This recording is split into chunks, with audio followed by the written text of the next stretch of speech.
tradition. Good afternoon, everyone. I'm Akush Lapinder, and thanks for joining us on a pre-show of UB's Spring Commencement 2022 ceremony, the end of this phase of a rigorous academic journey for 700 plus graduates. And as you can imagine, while we're minutes away from the actual ceremony starting, the energy, the excitement, the enthusiasm is certainly building in here. And while there is no Jonkanu rush hours, we can tell you that family members are filling the room with oversized balloons. We've spotted one or two bouquets. And in the background, we can tell you we've heard the click of cowbells and the blowing of a few whistles. So I guess we're downsizing the Jonkanu parades here tonight. And that's all taken into consideration that we're still under strict COVID-19 protocols. Now, we have a number of guests lined up to speak with us during our pre-show. The first, sitting aside me, is an all too familiar face, that of Allison Maynard Gibson, who's long left behind frontline politics and is now taking on the role as as chair of UB's Board of Trustees. I think the obvious question for us here is, how does it feel? It feels exciting. I am as excited as the graduates are, and their parents and their family members are. You know, graduation is such an important time. It's a milestone, and if any family history, and as you indicated, Makushla, there are people who are graduating for the first time in their families. I am as excited as every family member is. I'm a part of the family. Very excited today. Now, speaking of graduates, UB, over its many years, its long history, has certainly produced some stellar graduates. You have the likes of Tanya McCartney in the financial industry, Gowan Bowe, Stuart Bowe. You have a Vernice Joaquin, who is president and CEO of NAD, Eric Carey, the list goes on.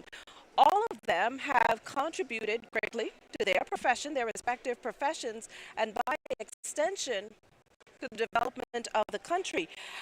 This now, how do you feel about what are your thoughts on the university continuing to develop such human capital that can pour into our national development? Well, using those words, in the legislation establishing University of the Bahamas, one of the purposes of the university is to actually promote national development.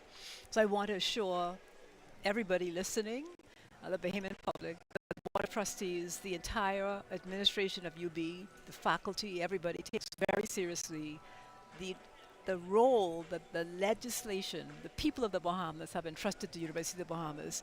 So the contributions to national development that you've already enunciated from people who have the names you mentioned, I can assure you that our doors are open for that purpose, to make sure that we develop our people and also imbue in them the spirit of their responsibility to contribute to national development, and let the world know that the Bahamas is the light on the hill, the beacon to the world. On that note, I'm going to allow you to give a shameless plug for UB. After all, it's UB's day. What makes UB the top choice for someone coming straight out of school as opposed to going abroad? I know parents like to say, well, no, not UB. I want my child to experience that international flavor, be immersed in differing cultures. Why should the first step be UB? Because you actually will get different cultures right here in the Bahamas. One of the things that COVID has shown us is that you can have 1,000 people in a class that is on using technology. But on top of that, our faculty members are very, very determined that our students should experience the responsibility that they have to be world citizens. And not just from here, but also we have semesters abroad. We have articulation agreements with universities all over the world. I think that we have almost 200 articulation agreements. So everything that you think that you'll be getting at a university abroad, you will also be getting at UB, on top of which it'll be in a very important cultural context. And in everything in life, context is important also. Now, you're playing a very vital role tonight, apart from serving as chair of the Board of Trustees. In that capacity, though, you will be conferring an honorary degree on former Governor General, former Cabinet Minister, former Deputy Prime Minister Arthur Hanna. What's the significance of this, and why now? His Excellency, as you know, is one of the founding fathers of our country. And here we are going into the 50th anniversary of our independence. He was the first Minister of Education of post-majority rule, and his commitment to education is unquestionable. If we look at history, we will see that he has spoken many times, he personally, not just the government of which he was a part, of the importance. They established College of the Bahamas. And so as we look into celebrate our 50th anniversary, and we look forward to 100th and 150th and beyond, it is very important for people to understand a part of the legacy, a part of the foundation upon which our university was built. And he certainly was a key factor. We're very honored that his family agreed that posthumously we could confer this degree upon him. You've just taken over. Again, we'll refer to the fact that you've recently became the chair of the Board of Trustees. Where do you foresee taking UB over the years? It's made tremendous strides over the year. College of the Bahamas, after all, has made the transition to UB. There were many doubters, many critics who said it wouldn't happen, it wouldn't happen as soon. As one of the people, or that person, that key person who sits in the top spot, where do you see UB in, let's say, 2025 or in 5 years? Thank you. A key factor for us is accreditation. And we're pursuing accreditation by an organization called, the acronym is SACS, Southern Association of Colleges and Schools. This is very important so that whenever a UB graduate presents his or her degree next to another accredited school, Vanderbilt or any of those in the same accrediting body, there'll be no questions asked by any institution, the organization that they're making an application to, about the quality of their degree, about the kinds of courses that they did, about the quality of their teaching. This is very important as an important next step. We will also see University of Bahamas developing in a very strong way its technology focus, technology campus. You will have heard that we acquired the old Kipling complex in Grand Bahama, and that is intended to be our technology center of the University of the Bahamas. We recognize that technology is the way of the future. You're reading from your pad, exactly. And our young people, that's just where they have to be, where we have to position our university, where we have to position our young people and position the Bahamas for the future. And that is a part of our role in national development. You speak of accreditation as a key step, a next step. Any timeline in terms of when you foresee this taking place? And I'm going to be presumptuous and say, I'm sure you want it to happen while you're there. I would love to have it while I'm the chair, if God would allow it. It's a very big, it's a huge transformation though, and it involves everybody from bottom all the way to the top. And so I believe everybody in the university has indicated their commitment to accreditation, but it really depends on how things move once we get started. And we are depending on the citizens of our country also to buy in, to walk with us, to join in on this path. It's a very important path, not just for the country's premier education institution, but for our country as well. You think you're making good inroads in terms of the public buying into UB as the premier tertiary institution in the Bahamas? I mean, the mere fact that it has made the transition to UB is a lot. And, that should be all it takes for that buy-in that we're talking about. But what more you think needs to be done for just that to happen? Well, we have 20,000 alumni. We're going to have 600, almost 700 more coming out today to join the alumni. And you're going to be seeing a tremendous communication thrust involving our alumni, involving the public, because this is our university. The country's university belongs to the country. And so you're going to see more and more effort made by the board, by everybody in the university, to really have everybody in our country understand what is our mission, what are we trying to do, and asking our citizens as well, what do you see your role in helping the development of UB? So it's going to be a whole community effort. I'm quite aware of UB's strong ties with Middle Tennessee. Um, you could correct me if I'm wrong, but I'm not aware of any other, well, ties as strongly as that one. Um, any other movements are you making in that regard to team up with other university as much as you have with Middle Tennessee?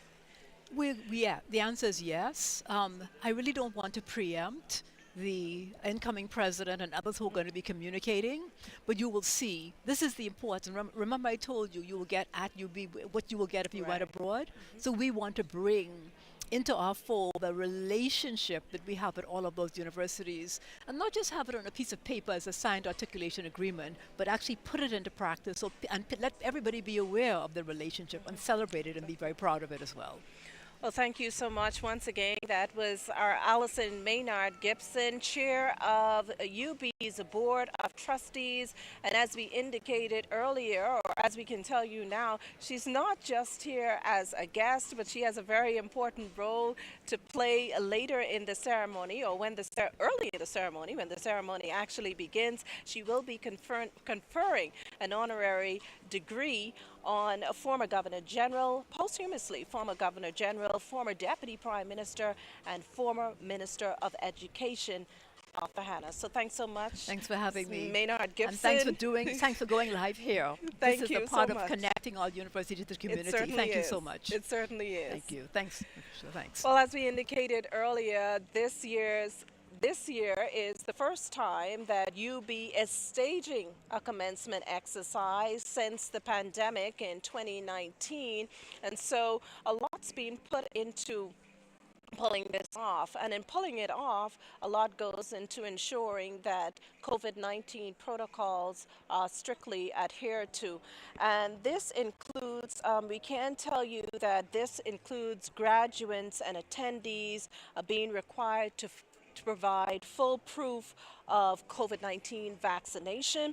And in the absence of that, there was a need to show a negative test taken within 3 days of each event. We'll now go to a piece on one of UB's top graduates. Hope you enjoy.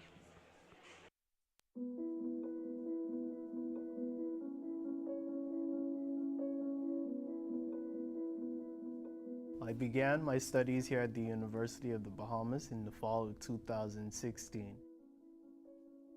Education has always been a burning interest of mine, and so I found myself majoring in biology education. What other way than to fuse your love for education and the love for sciences?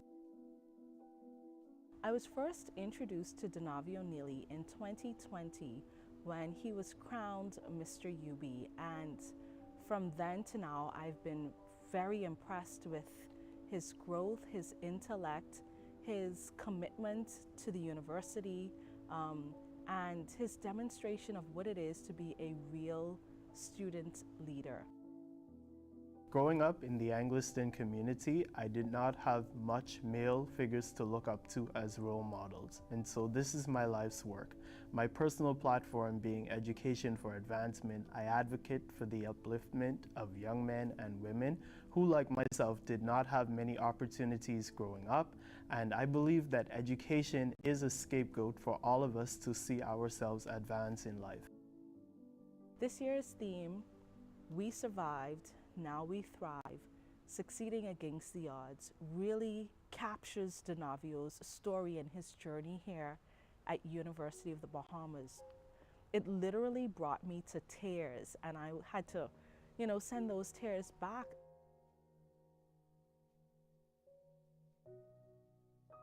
At the age of 8, I lost my mother to kidney failure. It was a long fight, and unfortunately, she succumbed to this disease. My father and my mother were together for some 15 plus years, even prior to me being born. This took a toll on him, and so he spiraled into a much alarming drinking, depression, and this eventually led to him dying of a massive heart attack 3 years following my mother. Soon thereafter, I was living back and forth between my mother's mother and my father's mother, who both unfortunately passed away during my freshman year in college. He began inquiring and he realized that with limited resources, financial resources, and family support, UB dorms would have probably been his best option. And so that's how he ended up in our residential campus. And for a lot of people, they probably would have quit. He had to actually, weigh the odds of whether I work to support myself and survive, or do I figure out a way where I can still continue my education so that I'm just not stuck in a job making ends meet, but that I can create a career, that I can have that degree, that I can have that education, and that I can have the future that I desire. It is because of this loss and the fact that I knew that I wanted to finish this degree because it was a promise that I had made to my mother from the age of 8 that I would come to college and I would obtain my degree. And so for me, failure was not an option. And so I literally found myself knocking on doors, asking for some assistance from the university, and that is how I found myself living at the university's residential campus within the same year that I lost both my grandmothers. I stayed at the campus for a total of 4 years, from my freshman year up to the time that I completed my degree last semester. If there is anyone in the commencement class of 2022 that really embodies this year's commencement theme, I think Donavio is that individual. I am just so grateful for the overall UB experience. Our Department of Communications here at the university has been a tremendous support for me these past 4 years. They have been just a tremendous support system and an overall encouragement. They truly make up the overall student experience, and I'm so grateful for Mrs. Bo and her team. I am very excited to finally begin my life. Of course, I do plan to pursue graduate studies, and that is first on my list because I believe that education really is the passport to a better future. My name is Donavio Neely. I am a graduating senior at the University of the Bahamas. I currently serve as the class president for the graduating class of 2022. Well, there you have it, a tearjerker, but nonetheless a truly inspiring story of Donavio Neely, UB's president, the president of UB's Spring Commencement 2022 class, who's joining me right now. And your story really captures what UB's theme this year is all about. And that theme, we survived, now we thrive, succeeding against the odds. And I'll be honest with you, what odds you did overcome. You're one of the many male teachers I understand in this country, this country actually so badly needs. And so for that, I'll tell you congratulations up front before even turning that tassel. Were there any sacrifices to get to this point beyond what we've seen so far? Any misgivings that you wouldn't even make it? Well, quite honestly, in the fall of 2020, I contracted COVID-19, and of course at the time that was when a vaccine was not available. And so apart from me being the university's brand ambassador at the time and not being able to effectively do my job, just being a student in general, it became incredibly difficult for me to be able to focus on the course load while being severely impacted by COVID-19. As a matter of fact, I had what is called post-viral anosmia, so up to 6 months of not having a sense of smell, which was really taking a toll on my mental health because my serotonin levels just weren't where they needed to be. And so I felt really defeated during that semester, and that was one of those times where I truly questioned, would I really get to this point? But I had that grit. Just knowing all that I overcame with the significant loss of so many loved ones along the way, I knew that what God had in store for me was just greater than any disease, any loss. And so that's how I was able to persevere. You've had COVID, you had relatives, battling illnesses, and I think if I'm correct, died, Yes. and my condolences up Thank you. front. Um, what would you say then? Parents, you lean on them heavily as children, especially going through this pivotal journey in your life where you're entering this phenomenal next phase when Right. you will really go out there in the Right. world and try to make a difference. And that pillar of strength, one day you find that it's gone. It's gone. What contributed to your success, would you say? Well, just the values and the morals instilled within me by my parents and my grandmothers in particular. Every lesson that they taught me, even though I only had them for a short period of time, it really allowed me to mature and to be able to reflect on my life and all of the things that I needed to do to get where I needed to be. Of course, not having them there to guide me along the way or offer me even the simplest advice when I most needed it, it was incredibly difficult and disheartening to say the least. But at the same time, I must remember that God only lends us our loved ones for a season. And when we lose our loved ones, as much as it hurts, we have to be able to keep pushing on. Every day is obviously not going to be the best day. Like today, for example, the feeling feels fresh, and it was certainly a tear jerking moment seeing those photos of my mother. But at the same time, just, bottling, not so much compartmentalizing those feelings, but just bottling them and saving them for a rainy day because you have to do what you have to do. You've had quite a journey. What would you say to your fellow graduates?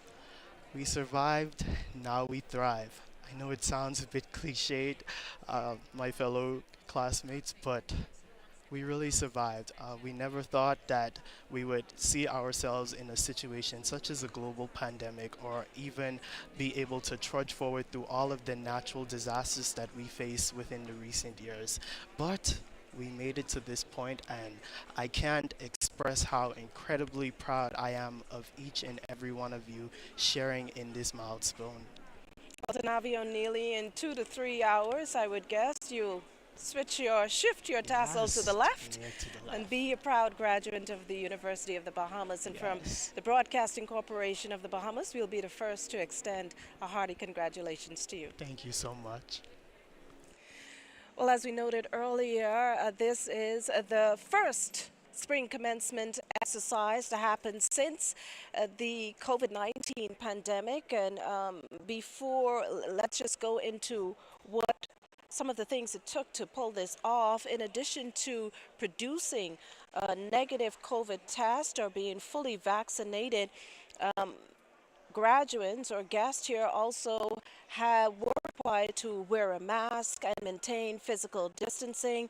As an added measure, the COVID 19 enforcement unit is present, and we can tell you that COVID 19 ambassadors are assisting with security checks to ensure all regulations are being followed. Each graduate is allowed a maximum of what was initially 8 guests, but due to distancing protocols, that was, we are told, shaved down to 4. Now, the spring commencement events will be held with the traditional pomp and pageantry, and that's despite the COVID 19 regulations that we just went through for you. Joining us now is Dr. Pandora Johnson, UB's former VP of Academic Affairs. Dr. Johnson, welcome. Good afternoon. It's good to be here and to see so many graduates. What a day. What a day. And I can only imagine that this must have been a feat getting to this point. You've waited 2 years. You could correct me if is it No, longer? no, you're correct. You're correct. These students obviously see themselves, I think, as being very privileged because unfortunately, in essence, what would have been the first class of UB ought to have, well, they would have graduated in 2020, but would not have had the face-to-face commencement. And so this therefore is quite a special occasion. Now, for those who never taken the for whatever the circumstances. You know, you've never gone to college, you haven't finished college, COVID-19. Make us understand the importance of all this pomp and pageantry, and that's outside of, as they say nowadays, of being degreed. There you go. Yes, yes. You know, there is a difference between graduation and commencement. And oftentimes we kind of conflate them. But the distinction really is that the commencement is really the ceremony, and it is the opportunity to celebrate the success, the completion of a course of study that results in either a degree or a diploma or a certificate. So in essence, one can actually graduate at the completion of one's course of study, but the commencement really is the celebration.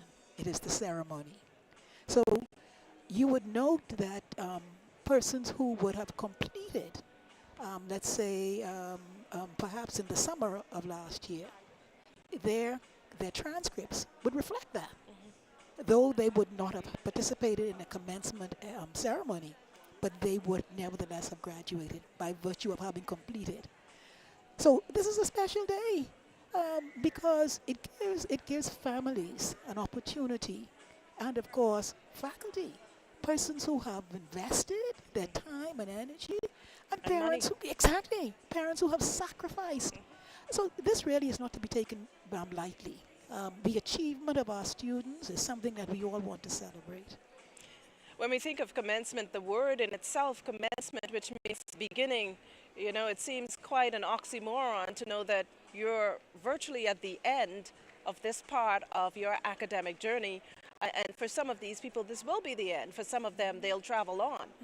You know, give us an idea of how commencement exercises, though, have really evolved over the years. And I'm sure COVID has thrown a monkey wrench in them. We've had to go virtual. What else? Yeah, you're correct about what COVID has done. But you know, commencement, these ceremonies, as you indicate, they have evolved. This notion of having these ceremonies actually began in the Middle Ages. And of course, at that time, they were not nearly as, shall we say, as elaborate as what we will experience today or what we have been experiencing. So there has been an evolution. But you need to recognize that in the beginning, there was not access to essentially the masses. It was a privileged group, an elite, that was able to participate in university education. And at the beginning, really, it was really the clergy. And so, you know, and so you can see the connection between that and the graduation garb. Because in essence, you know, these hoods and what have you really represent the monastic cowl. So the notion then of a ceremony, of a graduation ceremony, has indeed evolved from being something very small, perhaps, to something that is, you know, it's really very grand right now. And of course, you know, and I suppose that is so too because of what we call, you know, the opening of access to higher education for really the masses. So it is an occasion to celebrate. Did you have a role in actually bringing the entire ceremony together? No, that's a committee that actually, there's a committee that does that.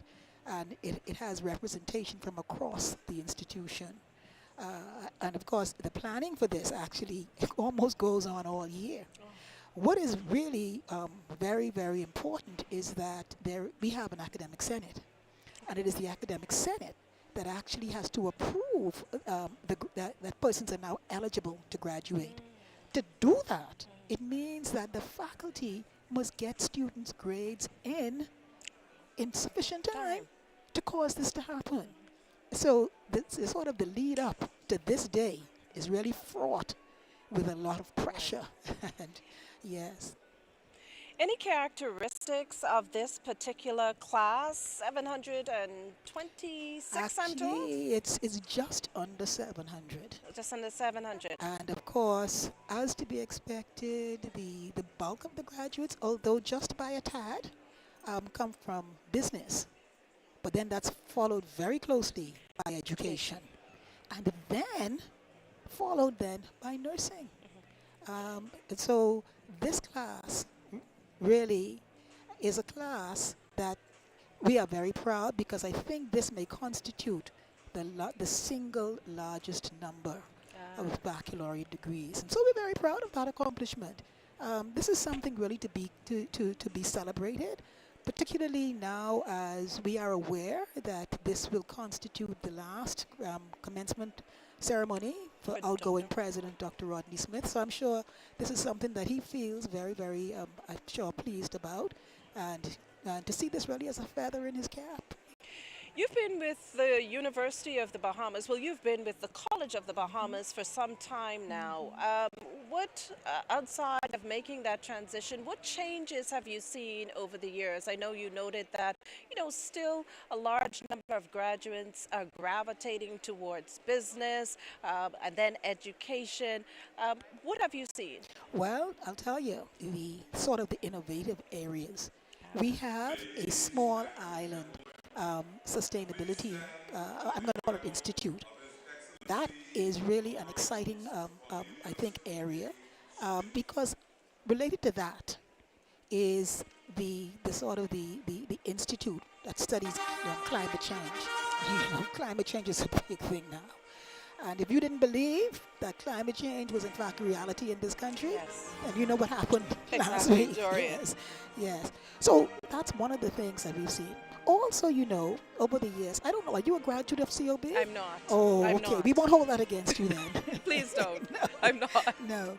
But what we have seen, though, is that more and more we are having males. While females still outnumber the males, Right. nevertheless, we are seeing more and more males are coming in. And also, when COB begun, the preponderance of the population came from private schools. Now, we have really, the public schools are holding their own. We have a Jumpstart program which allows students who have completed some BGCSEs at grade 11. We have they can come and take college level courses. And one of the very large schools that's doing that is actually Anatole Rogers, which is a public school. So we're very proud of that too. Well, Dr. Johnson, we could go on and on about, the strides the university, the College of the Bahamas has made over the years, but we hear our moderator in the back marking the start of the Spring Commencement 2022 exercise, and that's what we all are here for, to see the 700 plus graduates walk, make that traditional walk, and in the end, twist their tassels to the left. That there, and with that, we'll wrap up our pre-show here at the Imperial Ballroom of the Atlantis Paradise Island Resort, and we'll allow the spring commencement exercise for UB to begin.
Ladies and gentlemen, members of the Academic Senate,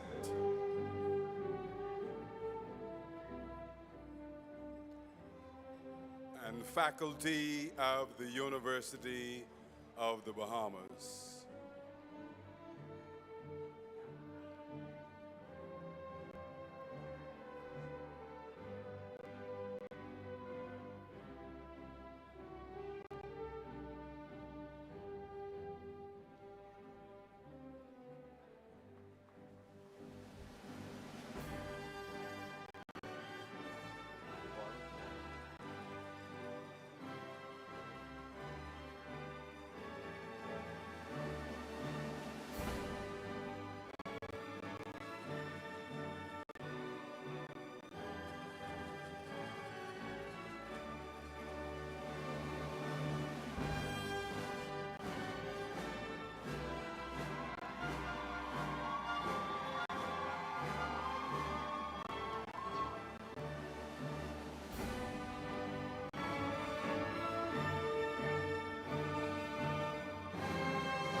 Administrators of University of the Bahamas,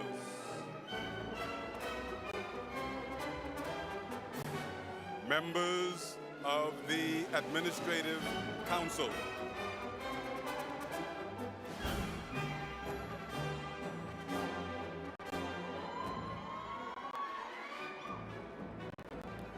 members of the Board of Trustees,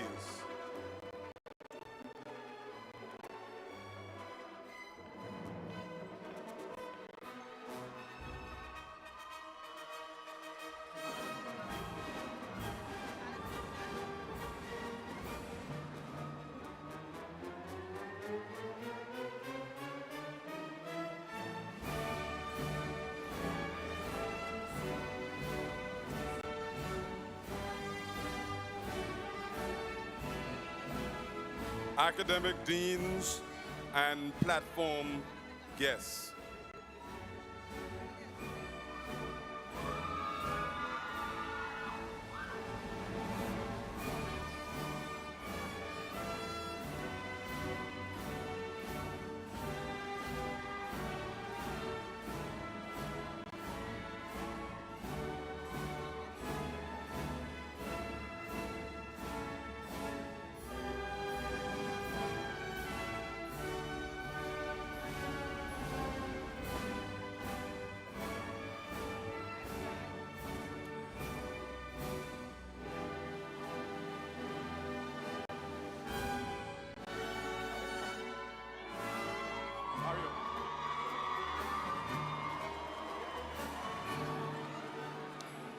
The Honorable Glenys Hannah Martin, Minister of Education, Technology, and Vocational Training, and the Spring 2022 Commencement Speaker, Mrs. Allison Maynard Gibson, Chair of the Board of Trustees, Dr. Maria Oriaki, Vice President, Academic Affairs, University of the Bahamas,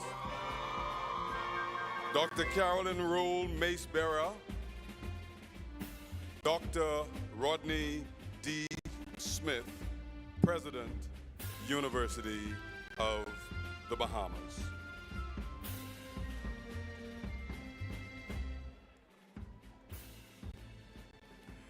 Ladies and gentlemen, please stand and remain standing and join in the singing of the national anthem led by Alicia Wells and Mr. Cy Thompson. After the singing of the national anthem, please remain standing for the singing of the alma mater, followed by the invocation by Mr. Mackenson Charles, student trustee.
shallow seas. You will lift our spirits high for all the world to see. With hearts and hands together, we'll be a guiding light. We live to praise our alma mater beneath the clear blue skies. We live to raise our alma mater's banner, waving high.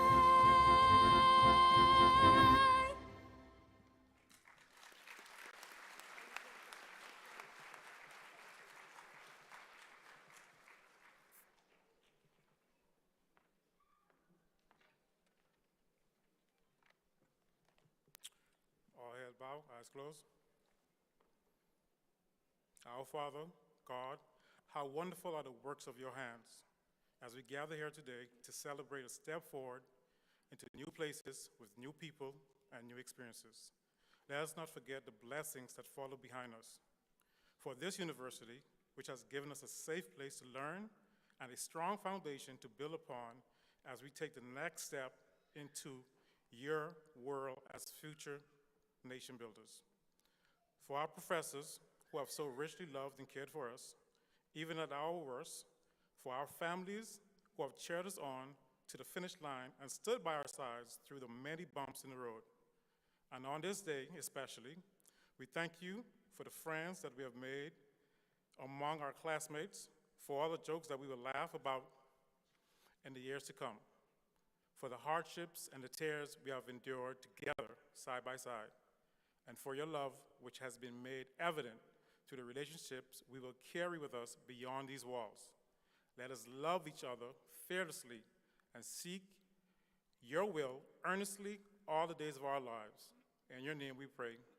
Amen. Please be seated.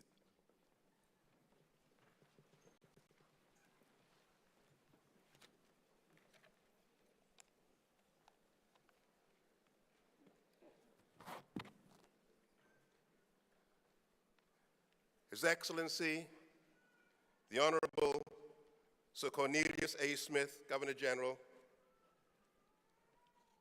the Right Honorable Philip Davis, Prime Minister, Commonwealth of the Bahamas, and his wife, Mrs. Anne Marie Davis, the Honorable Glenys Hannah Martin, Minister of Education and Technical and Vocational Training, and our commencement speaker, other ministers of the government, Her Excellency, the Most Honorable Dame Marguerite Pindling, former Governor General, Mrs. Allison Maynard Gibson, Chairperson, Board of Trustees,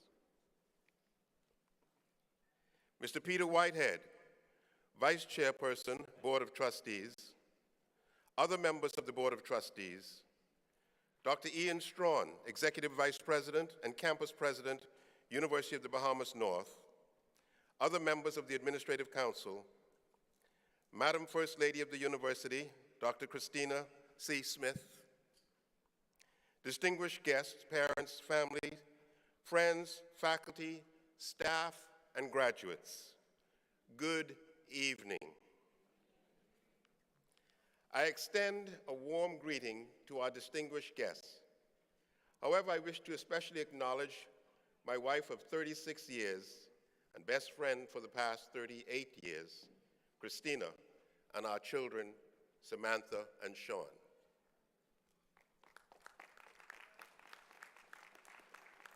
God has always put me in places where I am needed most. And it has always been aligned with my divine purpose. And that is to serve the human race through education. I have been in the field of education for 46 years, 30 of those 46 years in higher education, 12 of which have been as president and CEO. Some might say that I have experienced more in my short lifetime than most would ever experience. But despite my experiences, I cannot say that I have experienced more than anyone else. I truly believe that we are all here for a distinct purpose. No one can live or fulfill anyone else's purpose.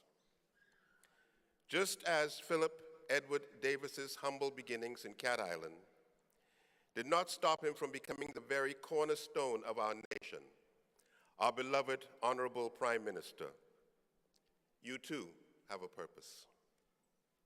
It is no stroke of luck that placed me as president of the College of the Bahamas, and then to become the inaugural president of University of the Bahamas. This is where I was meant to be, to do the work that I was called to do by God. I am inordinately proud of what has been achieved at the university under my leadership, during my leadership. I'm especially proud of the faculty, staff, student leadership, unions, and administration who have worked with me to build a strong national university, or the foundation of the College of the Bahamas. We were not assigned an easy task, but with passion, determination, and our collective belief in wanting to create the best institution of higher education for our country, we all persevered. And today, we have a university that is established with some of the best faculty in the world working towards national and international accreditation. To my colleagues in administration, staff throughout our campuses, and especially our esteemed faculty, and of course, our wonderful alums, I say thank you for walking this journey with me. Langston Hughes wrote that the dream belongs not just to the dreamer, but to all the hands that help to build. This is indeed true along every step of the way in our case. Lyndon Oscar Pindling and Arthur D. Hanna were two of the dreamers, and we are the hands that are helping to build. Building a national university takes the entire village and then some. I extend a special thank you and congratulations to the parents and guardians of today's graduating class. I know that the hardships and joys your children experienced were working for these degrees became yours as well. I thank you for supporting them, and I congratulate you on getting to the finalist line with them. Today is a red letter day for all of you. Our mission demands that the university seek to provide access to higher education for all Bahamians across the length and breadth of the archipelago.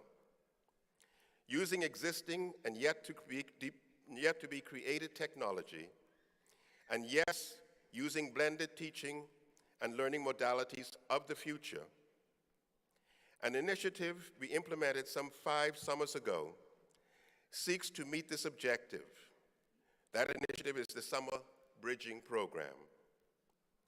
This is the second chance program for persons of any age who, for one reason or another, would not meet admissions requirements for any college or university. The program includes 6 weeks of intense academic and developmental counseling. For the first time this summer, financial support is available for those wishing to take advantage of this opportunity.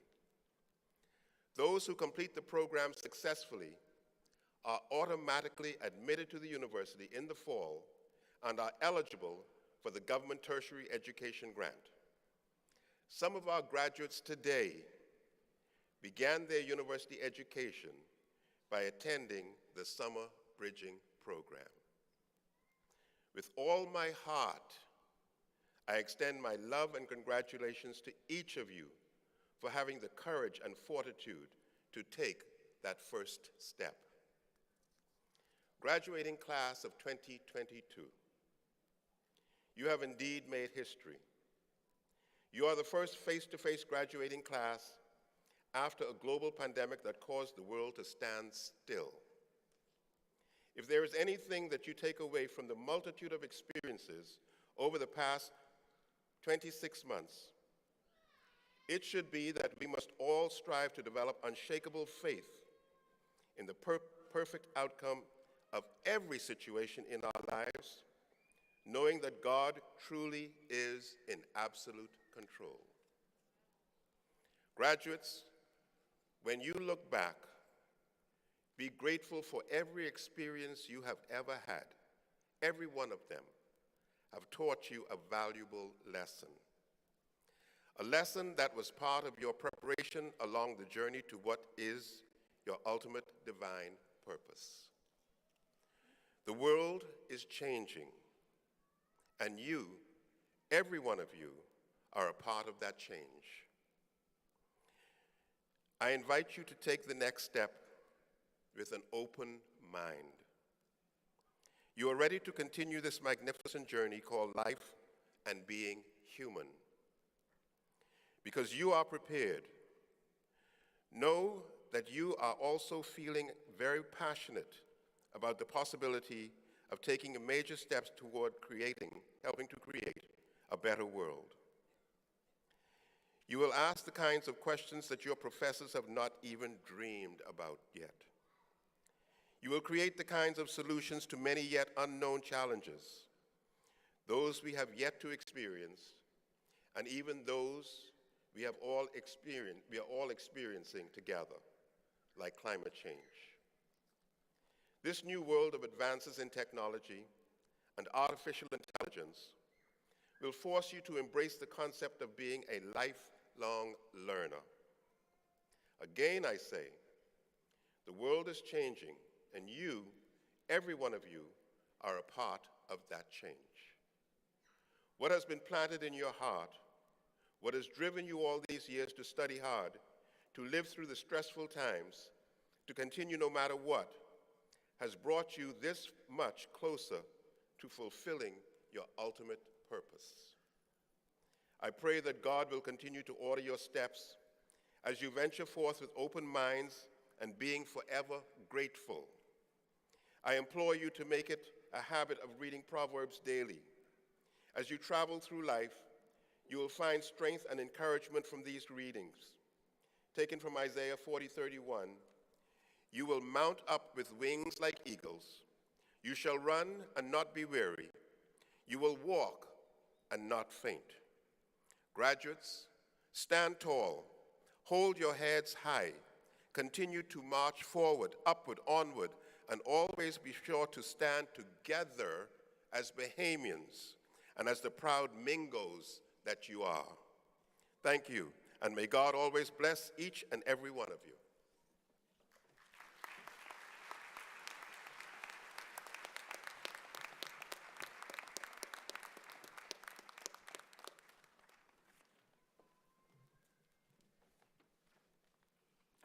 Esteemed ladies and gentlemen, I stand on the protocol already established. Good evening. The Most Honorable Arthur Dion A.D. Hanna was born to Mr. and Mrs. Joseph Albert Hanna on the 7th of March, 1928, on Pompey Bay, Acklands Island, the Bahamas, and later moved to Elbow Key, Abaco. He attended the Government High School in New Providence and later entered the University of Bristol and Inner Temple in the United Kingdom, where he obtained a law degree. He was called to the bar of England and Wales and later admitted to the bar of the Commonwealth of the Bahamas in 1955. In 1956, Mr. Hanna joined the Progressive Liberal Party. He was justly renowned as one of the preeminent figures in the shaping of the modern Bahamas. He was an ardent supporter of trade unionism and instrumental in the negotiation for workers' rights in the 1950s and 1960s, particularly in the negotiations of the 1958 general strike. He advocated that we must build our own country with our own hands. A.D. Hanna married Beryl Church. From that union were 5 children. Arthur Dion Jr., Mark Lindsay, Glennis Hannah Martin, the Honorable, Dawn Victoria, and Sean David. A.D. Hannah served as an elected Member of Parliament from 1960 to 1992. As a member of the opposition, his candor and courage in debate led to his suspension from the House on the 17th of April, 1965, during a debate on boundary changes. He refused to leave when ordered out and had to be evicted bodily by the Sergeant at Arms. It was an unprecedented act in the 236-year history of the Bahamas Parliament. Of course, 4 days later, he was readmitted. A.D. Hannah was appointed Deputy Prime Minister and government leader in the House in 1967 and held the position until his resignation from Cabinet in 1984.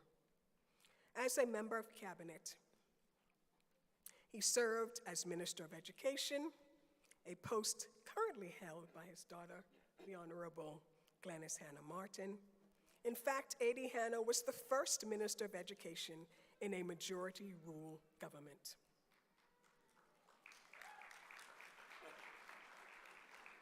Yes. He also served as Minister of Trade and Industry, Minister of Home Affairs, and Minister of Finance. The Most Honorable A.D. Hannah was one of the earliest and most persistent advocates of independence and played a leading role in bringing national sovereignty to reality in 1973. Arthur Dion Hannah was sworn in as the 7th Governor General by Chief Justice Sir Burton Hall on February 1st, 2006. His Excellency replaced acting Governor General Paul Adderley, who served in the position since December 2005. A.D. Hannah retired on April 14, 2010. He was awarded the honor Order of the Nation in 2018. Arthur D. Hannah had a most profound impact on the growth and development of the nation through education initiatives, coupled with a truly nationalistic perspective, vigorously opposing any form of racial discrimination. He is the architect of Bahamianism, a policy which placed Bahamians first. He helped to develop and cultivate the strong, distinctive foundation upon which the Commonwealth of the Bahamas and its people thrived. He is known for paving the way and making it possible for many to have the opportunity for secondary and tertiary education. His strong resolve and enthusiasm for driving the establishment of the College of the Bahamas, now University of the Bahamas, has ensured that thousands of Bahamians benefit from an excellent education. It is my pleasure to announce that the trustees of the University of the Bahamas, upon recognition of the Academic Senate, posthumously confer upon a true Bahamian patriot, the Most Honorable Arthur Dion Hannah, the degree of Doctor of the University, honoris causa. Thank you.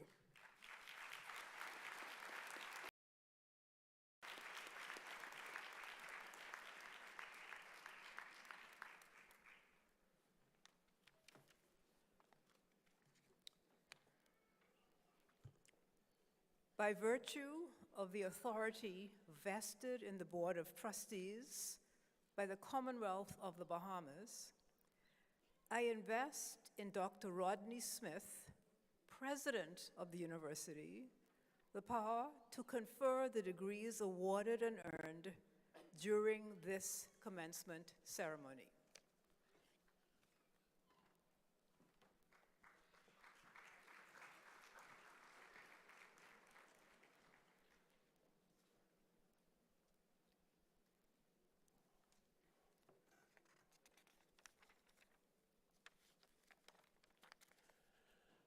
By virtue of the authority vested in the Board of Trustees by the Commonwealth of the Bahamas, By virtue of the authority vested in me by the Board of Trustees, and in recognition of the accomplishments of the Most Honorable Arthur Dion Hanna, made as a former Minister of Education of the Commonwealth of the Bahamas, I confer upon him posthumously the degree of Doctor of Philosophy, with all of the rights, duties, immunities, privileges, and responsibilities thereunto appertaining.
The Honorable Glenys Margaret Eileen Hannah Martin, Minister of Education and Technical and Vocational Training, was born in Nassau on October 27, 1958, to the late Honorable Arthur Dion Hanna and the late Burl Hanna Nee Church.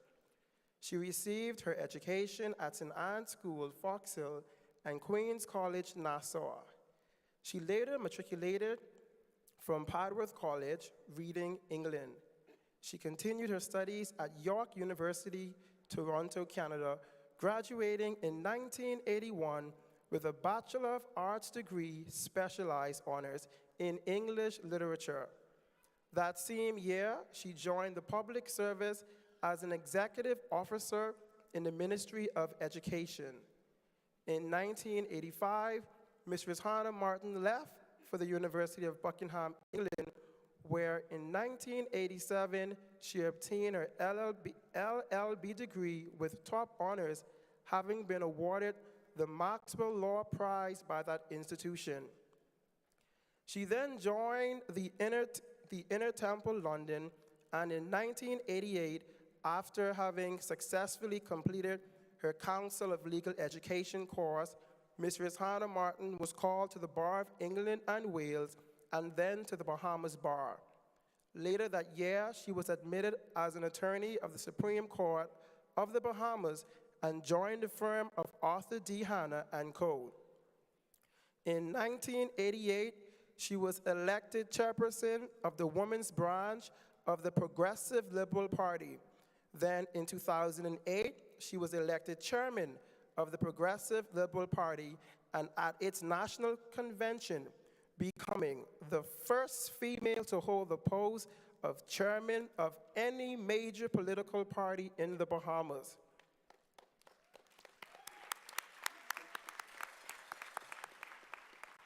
She has also served as the regional representative of the Commonwealth Parliamentary Women's Association. Mrs. Hannah Martin is a 5-time PLP member of Parliament for the Angliston. Yes, she deserves it. For the Angliston constituency, having first won the seat in 2002 general election, followed by wins in the 2007, 2012, 2017, and the 2021 general elections.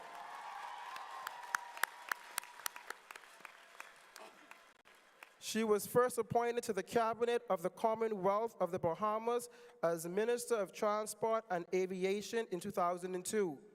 In 2012, when the Progressive Liberal Party was again elected to govern the country, Ms. Hannah Martin served a second term as Minister of Transport and Aviation.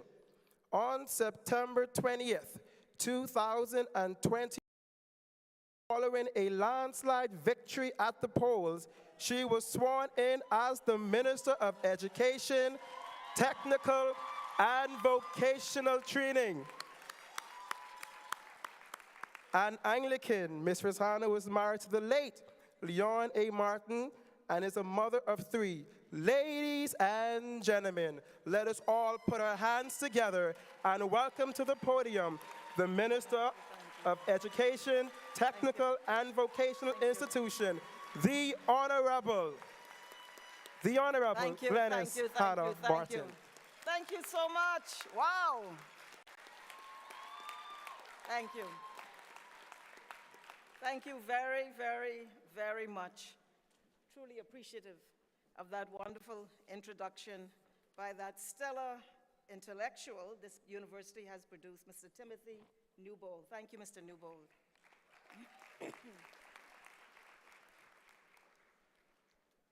His Excellency, the Honorable Sir Cornelius A. Smith, Governor General, the Right Honorable Philip Davis, Prime Minister of this great and beautiful nation, and his wife, Mrs. Anne Marie Davis.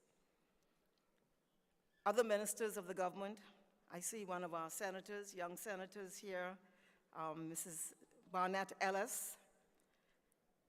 Her Excellency, the Most Honorable Dame Marguerite Pindling, former Governor General, the Honorable Allison Maynard Gibson, Chairperson of the Board of Trustees, Mr. Peter Whitehead, Vice Chairperson, Board of Trustees, other members of the Board of Trustees, Dr. Rodney Smith, President, other members of the Administrative Council, Madam First Lady of the University, Dr. Christina Smith, distinguished guests, parents, family, friends, faculty, staff, and graduates!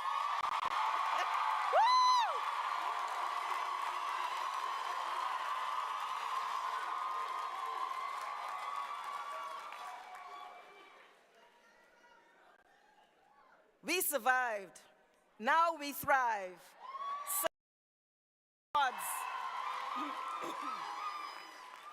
I thank the President and Board of the University of the Bahamas for allowing me this opportunity to address you on this most auspicious occasion. I wholeheartedly join with you in this proud commemoration and celebration of the successful completion of your courses of study, today culminating in the award of your respective degrees.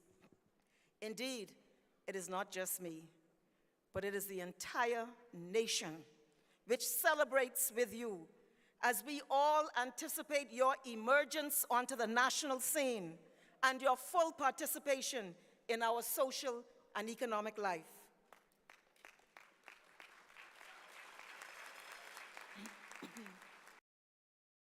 Celebrates with you because we are confident and supremely hopeful that you will be an asset in the workplace and in all of your respective places, and ultimately will bring great value overall to our national life.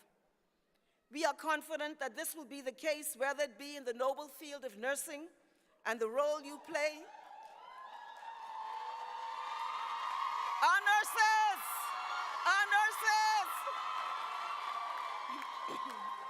In bringing relief and solace to the sick, or in the prevention of illness and promotion of good health, or whether it is in the critical field of education.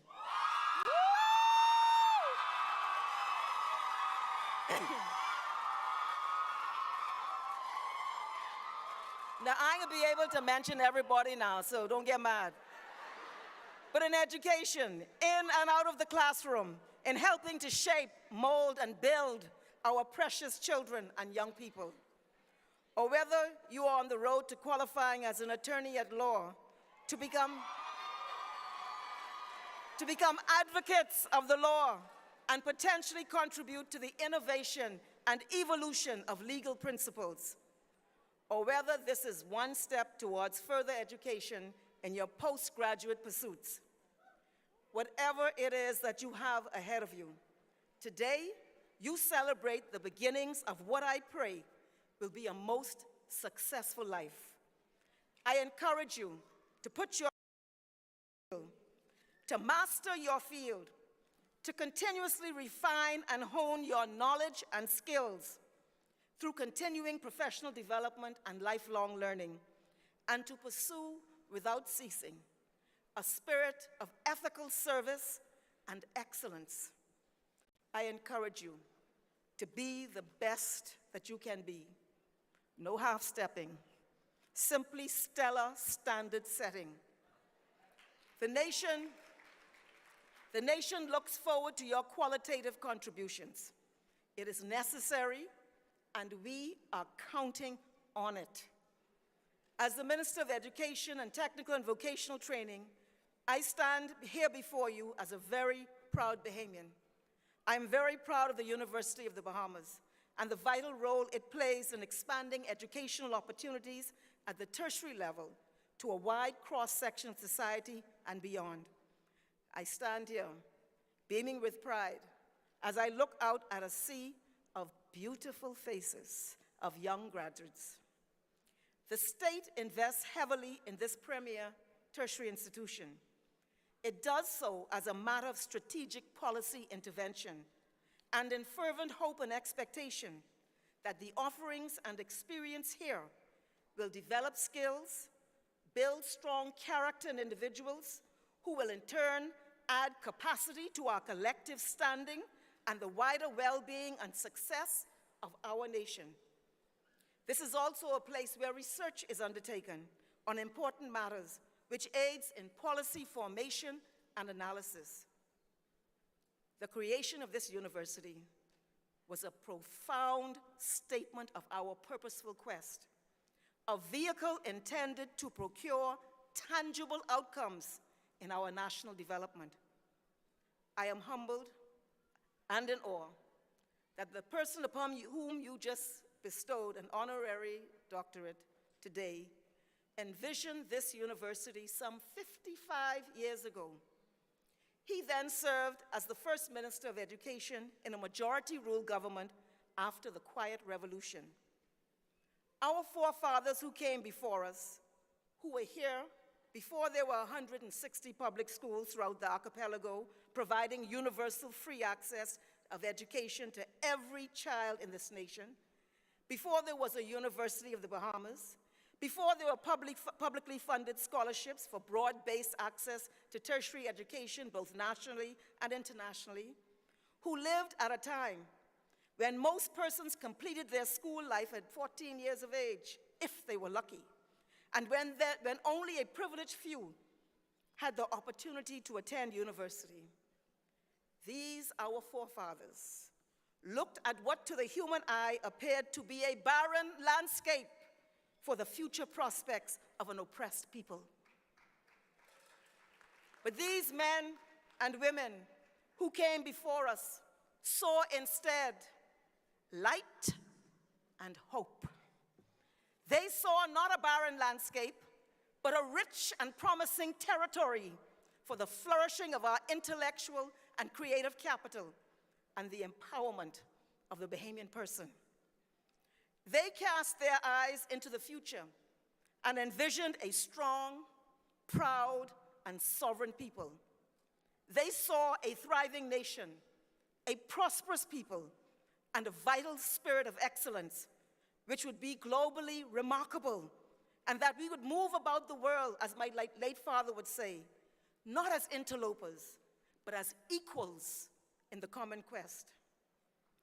The first Minister of Education would have thought it possible, and which became the reality, that this small nation of rocks and keys could produce 3 Bahamian Rhodes Scholars.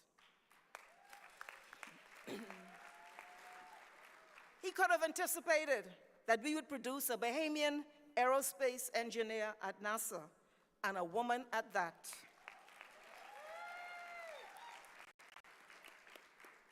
They were convinced that we would produce Bahamian men and women with bachelor's and master's and PhDs in every sphere of endeavor one can ever imagine. The impressive attainments in education were not intended to be merely vainglorious or for its own sake.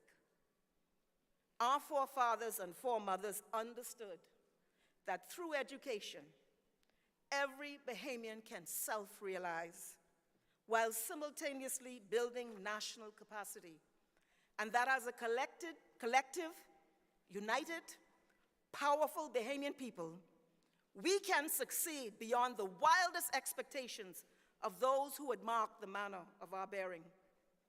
But that the foundation of our progress, this is what they understood, was not that intellectual thing. It would be the simple precepts of love and unity. They saw a people, in the words of my beloved late father, building a nation with their own hands, with their own capable and strong and dexterous, talented hands, building and shaping and propelling, as A.D. Hanna would say, the finest little country on the face of the earth.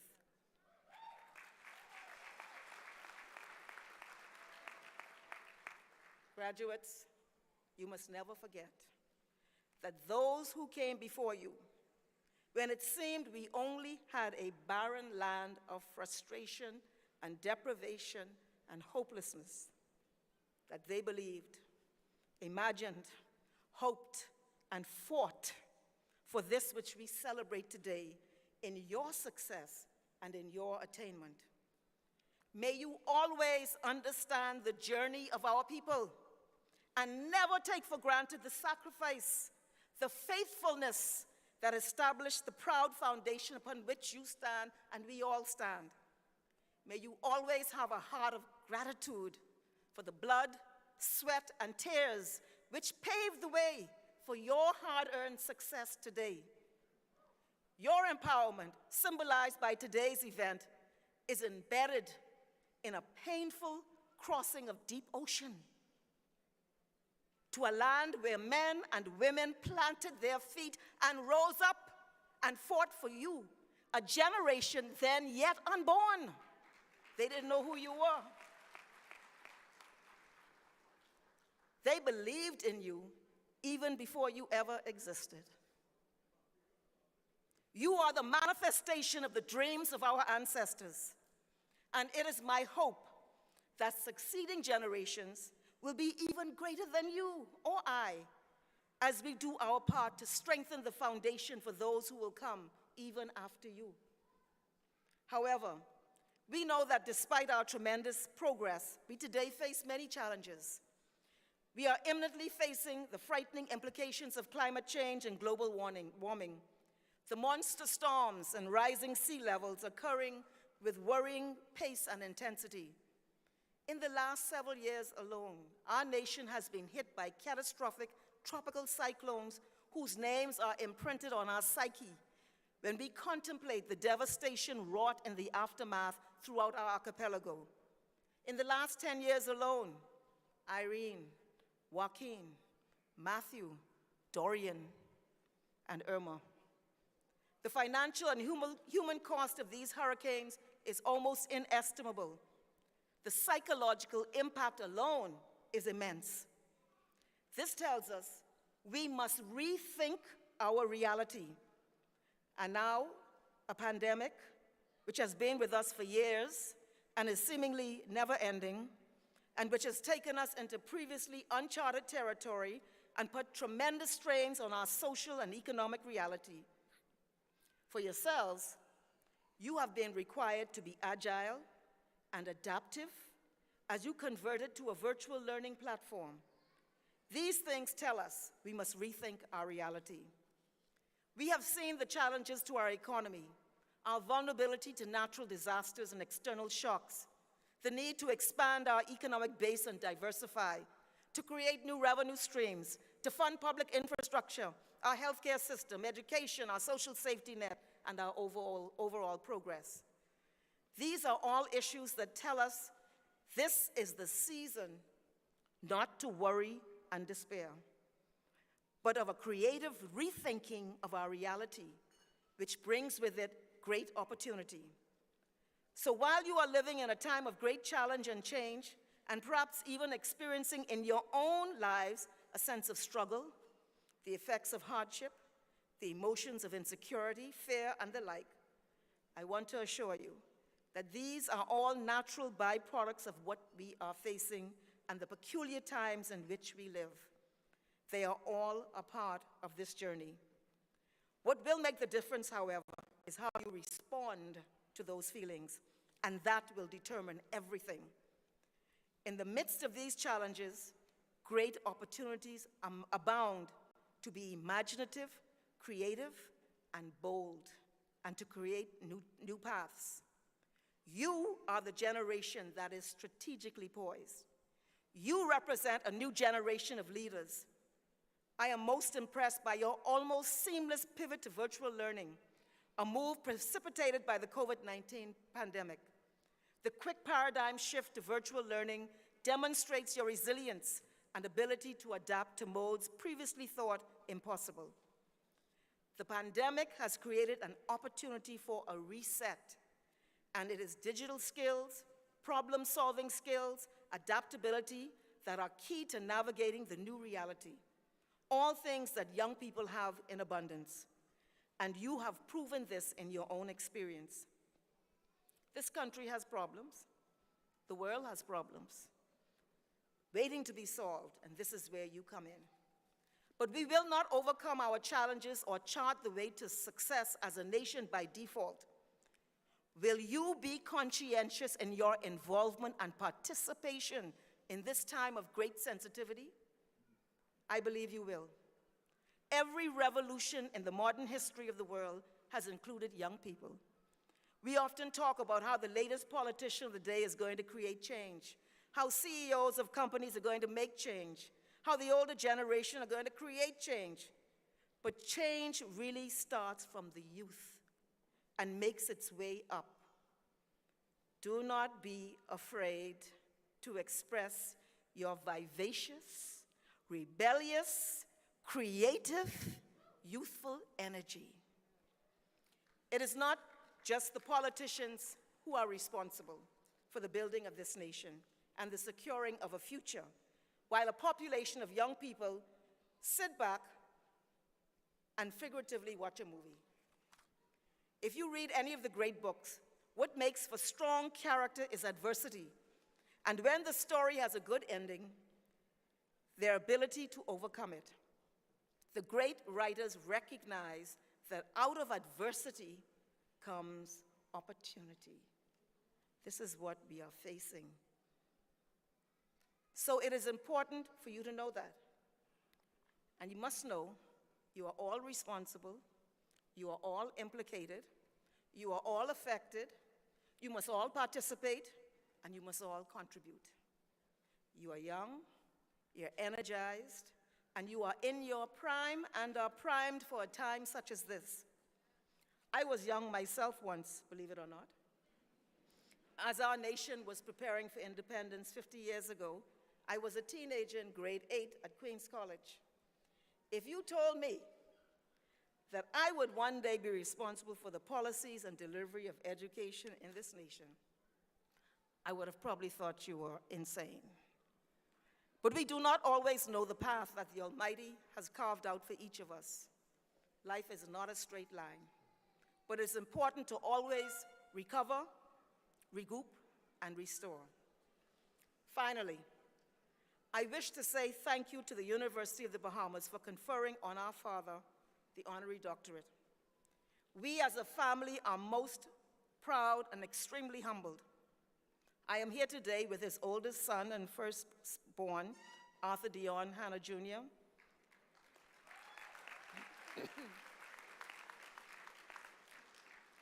His grandchildren, Dr. Indira Martin, Janine Johnson, Ian Martin, Daniel Hanna, and his sister, Barbara Pierre.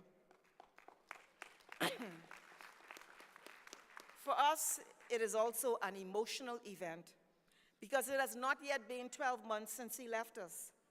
And while he has been an enormously influential political figure in the development of our nation state, he has, for all of our lives, been a strong, brilliant, eclectic, inspiring, humorous, storytelling, multidisciplined, adept in the ancient languages and literature, kind and loving patriarch in our family, who could captain a boat, fix electronics, roller skate, make kites, and as a child, helped me as I struggled through algebra and calculus.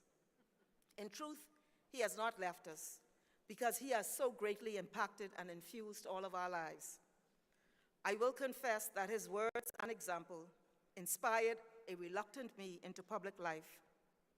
I remember asking him when I first became elected in 2002 and was sworn in as a minister of the cabinet, what would your guiding advice to me be? This after he himself had already retired after 32 illustrious years in Parliament as a representative for the people of Anstown. His advice very simply to me was, when in doubt, do the right thing. I have held on to those words over these last 20 years and deeply meditated on the depth of their meaning. In his political life and to his last breath, our father's vision was spurred by his love and devotion to his nation. His vision of national development was one focused on policies and strategies to ensure the advancement of the Bahamian people and the development of institutions that ensured the primacy of Bahamian people and culture. The University of the Bahamas was one such institution and was the ultimate goal in the establishment of the College of the Bahamas.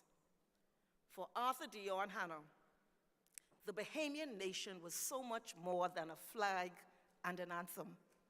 It was more than Independence Day celebrations, more than military parades and pomp and ceremony.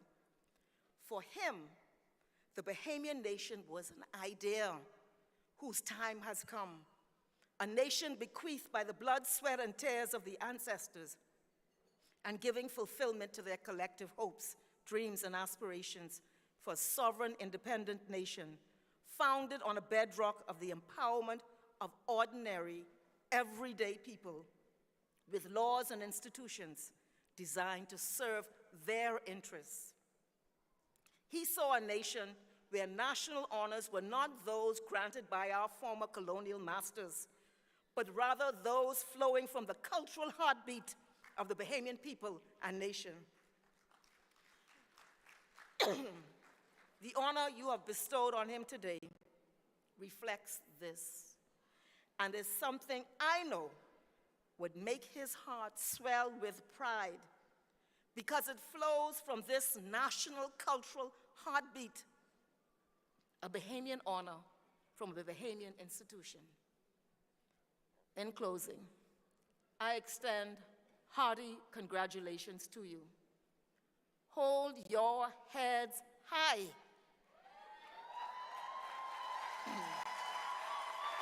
Hold on. But keep your feet on the ground. I am proud of you. The Bahamas is proud of you.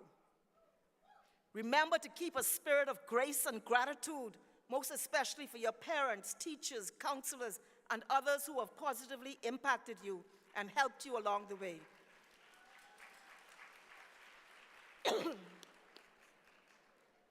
you. Thanks very much.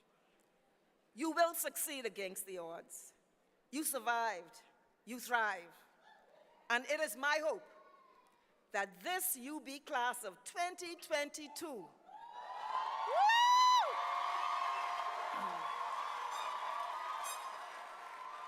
it is my hope that you will represent the furnace-refined diamonds, the fiery trailblazers in this new country, new paradigm. Your country needs you. Thank you very much.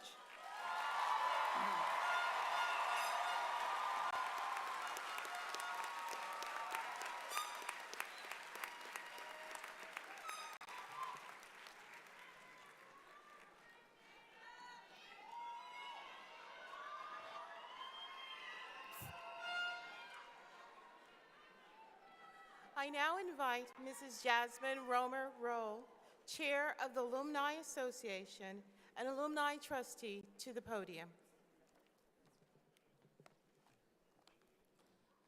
Members of the Spring 2022 graduating class, it is with great pleasure that I induct each of you into the University of the Bahamas Alumni Association.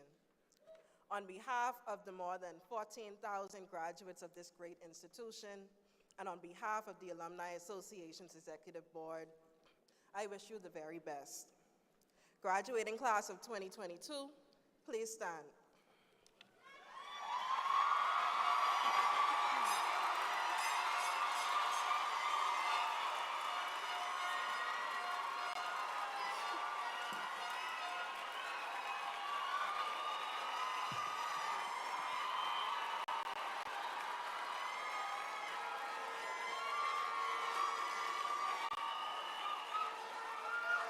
By the authority vested in me by the Board of Trustees, I am pleased to induct you into membership of the University of the Bahamas Alumni Association with all the rights and privileges thereof. You now join those who have gone before you and call University of the Bahamas alma mater. Thank you.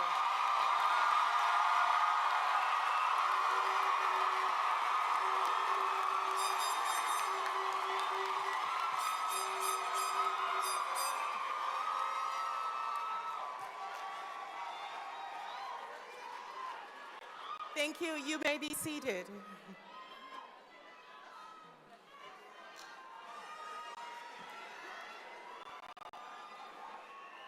Ladies and gentlemen, it is my pleasure to now call Ms. Leandra Munsami, our Spring 2022 Student Speaker, the recipient of the Governor General's Award and one of the recipients of the President's Award, to give reflections.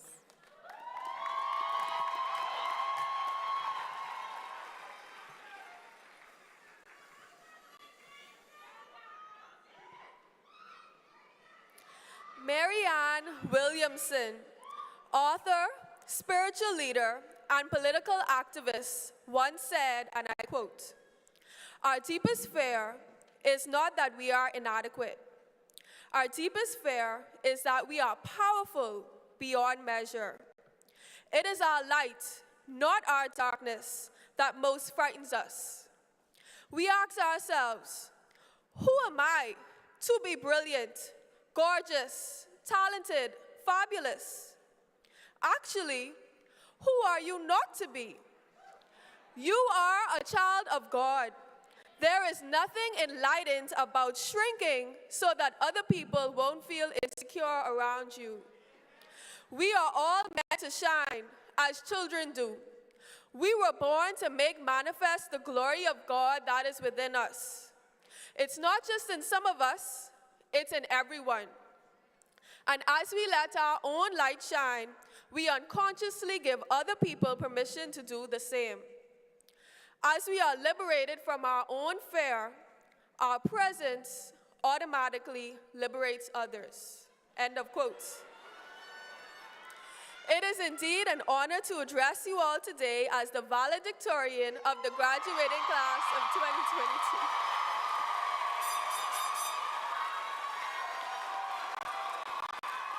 First and foremost, I would like to give glory and honor to God, because without him, I would not be here today. I would also like to acknowledge my parents, Leonard and Christina Munsami, and my family for their love and support. And Reverend Dr. Vaughn L. Cash and his lovely wife, Reverend Dr. Wendy Cash, senior pastors of Evangelistic Temple, where I'm a proud member and fully involved in ministry. I am also appreciative of my lecturers and advisors who have taught me and guided me along this educational journey.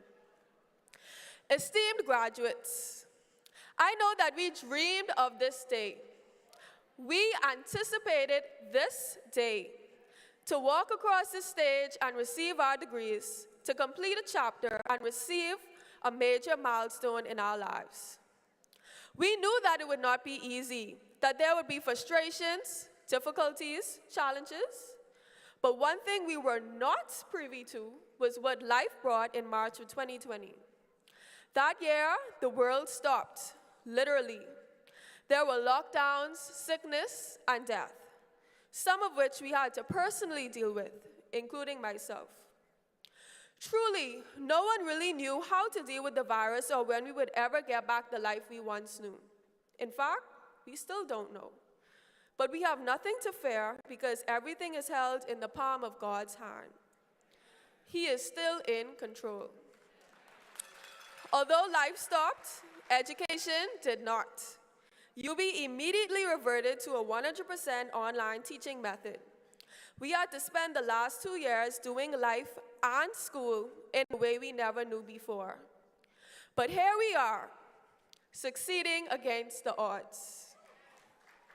Although we are elated to close this chapter and eagerly await the opening of another, I know we will miss the days of chilling in the library, outside on the steps, in the cafe, or grab and go. We'll miss looking forward to Thursdays, the beginning of a UB Students Weekend, or even rowing your boat to class after it rains. We may miss the clubs we were a part of. For me, I will definitely miss being a part of the Student Government Association as the Senator of Mathematics, Physics, and Technology, where I served alongside a dynamic group of individuals I now call friends. We'll miss the faculty and staff whose contributions will have a lifelong impact on us, that one teacher that made learning fun, and the teacher that pushed us to achieve more than we thought we were capable of. For sure, what we won't miss is the many nights of sacrificing sleep, pushing to complete assignments, re-watching lectures, and finding the discipline for online school. Whew. But we made it. For some of us, it feels like just yesterday we graduated from high school. For me, I was preparing my speech as the 2018 valedictorian of Temple Christian High. My, how time flies. That's because time is a precious commodity. Cherish it, manage it wisely. As we all go out into our respective fields to make a living, may we also try to make a difference. I know sometimes we felt like throwing in the towel or even question whether we were in the right major. I know I have. But what kept me going is purpose. One day, I sat down and wondered, why am I wasting my time trying to get money, get a degree, run a business, when I'm going to leave it all here one day? But I decided in my mind that in everything I do and put my hands to, I will do it for the honor and glory of God, to accomplish something more meaningful and lasting. I always tell the students I tutor that math is all about logic. It has to make sense or follow some rule. Likewise, in this life, we don't just go around aimlessly shooting the breeze and still expect a desired or specific outcome. No. It was our focus, tenacity, hard work, relentlessness, and putting God first that has gotten us to where we are today. As I look across this room and see nurses, teachers, lawyers, doctors, musicians, artists, writers, and engineers sitting in front of me, ready to plant and cultivate seeds purposefully that will blossom with meaning. Esteemed class of 2022, we have been chosen to be resilient, to be leaders, to become world changers in these difficult times. I will close with the words of Dr. Miles Monroe, and I quote, "The greatest tragedy in life is not death. It's life without a purpose." Find that purpose. Don't die old, die empty. Every person is born with the seed of greatness. So let's go out there and be great. In Jeremiah 29:11, God promises us a hope and a future. My fellow graduates, the best is yet to come.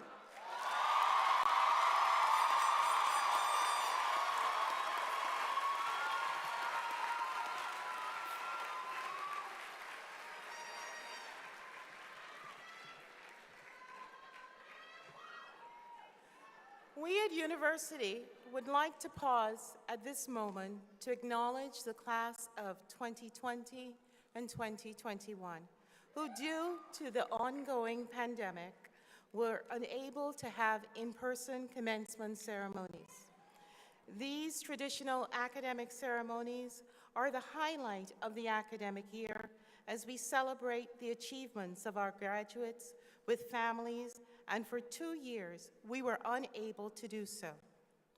While both classes were history-making as the first and second to have virtual commencement ceremonies, we pause now to honor their achievements.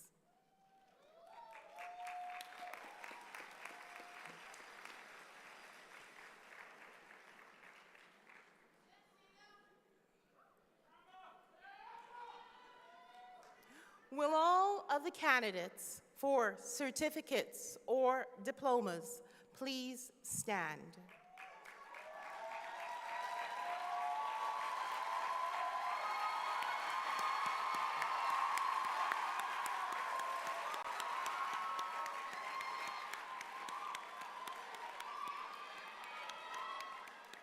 Mr. President, I have the honor of presenting the candidates for certificates or diplomas.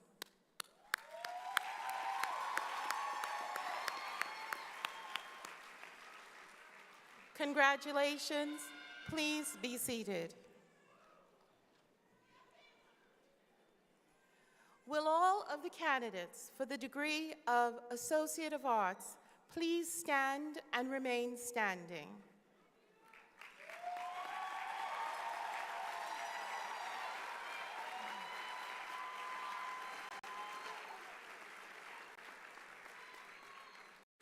Mr. President, I have the honor of presenting the candidates for the degree of Associates of Arts.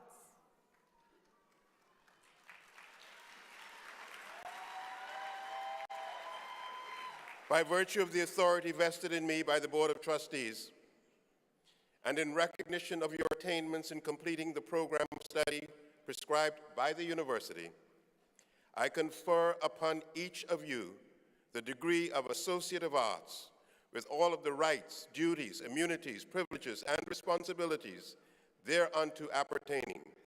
You may now don your hoods.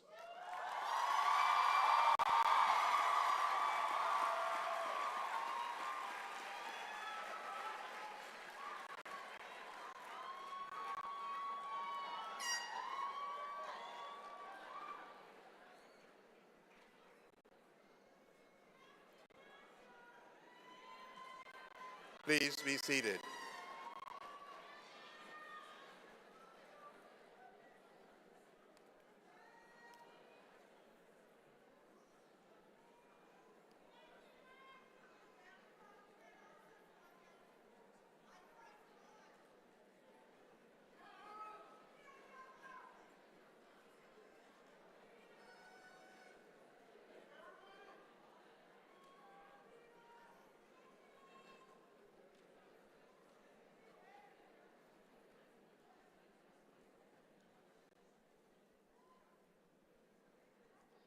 Will all of the candidates for the degree of Associate of Science please stand and remain standing?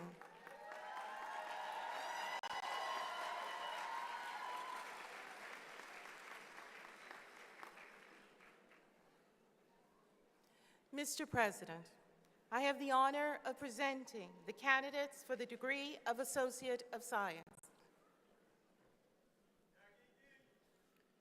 By virtue of the authority vested in me by the Board of Trustees, and in recognition of your attainments in completing the program of study prescribed by the university, I confer upon each of you the degree of Associate of Science, with all of the rights, duties, immunities, privileges, and responsibilities thereunto appertaining. You may now don your hoods.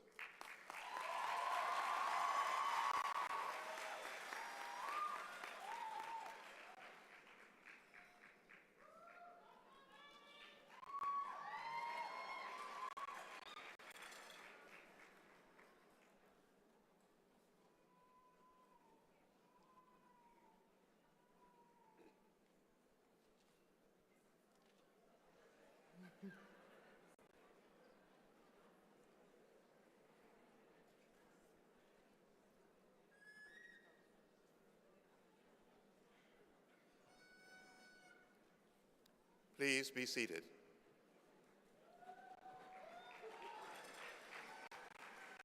Will all of the candidates for the degree of Associate of Applied Science please stand and remain standing?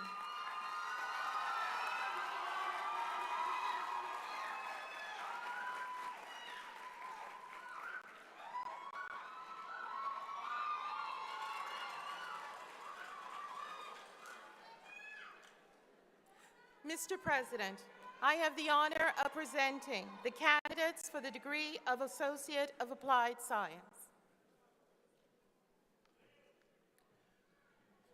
By virtue of the authority vested in me by the Board of Trustees, and in recognition of your attainments in completing the program of study prescribed by the university, I confer upon each of you the degree of Associate of Applied Science, with all of the rights, duties, immunities, privileges, and responsibilities thereunto appertaining. You may now don your hoods.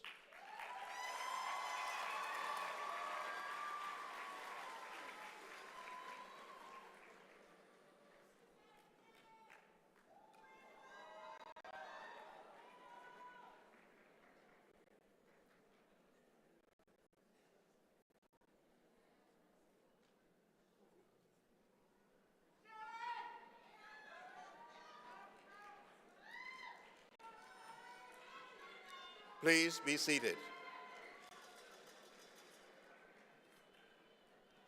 Will all of the candidates for the degree of Bachelor of Arts please stand and remain standing?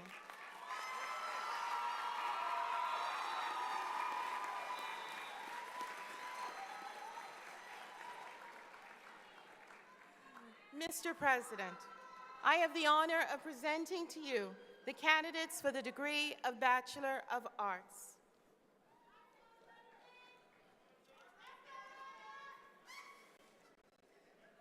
By virtue of the authority vested in me by the Board of Trustees, and in recognition of your attainments in completing the program of study prescribed by the university, I confer upon each of you the degree of Bachelor of Arts, with all of the rights, duties, immunities, privileges, and responsibilities thereunto appertaining.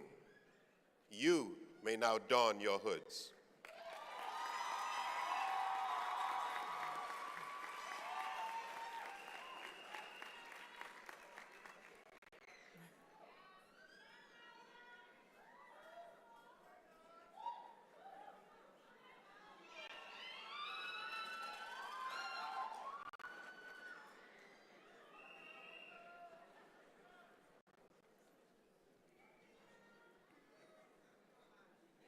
Please be seated. Will all of the candidates for the degree of Bachelors of Business Administration please stand and remain standing?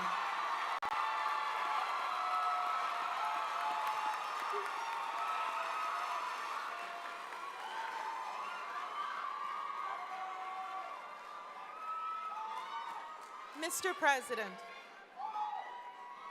I have the honor of presenting you the candidates for the degree of Bachelor of Business Administration.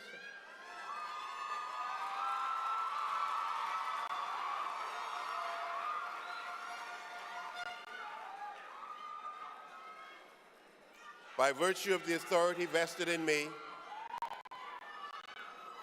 by the Board of Trustees, and in recognition of your attainments in completing the program of study prescribed by the university, I confer upon each of you the degree of Bachelor of Business Administration. You may now don your hoods.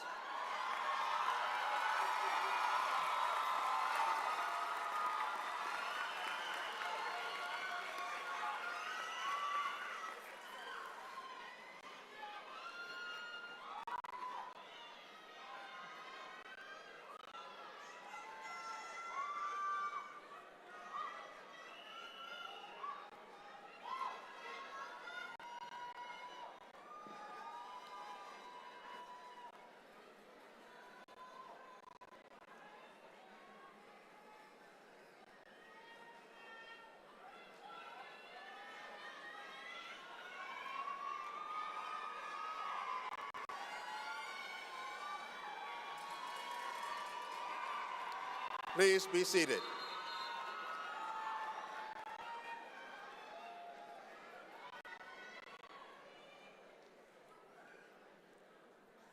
Will all of the candidates for the degree of Bachelor of Education please stand and remain standing?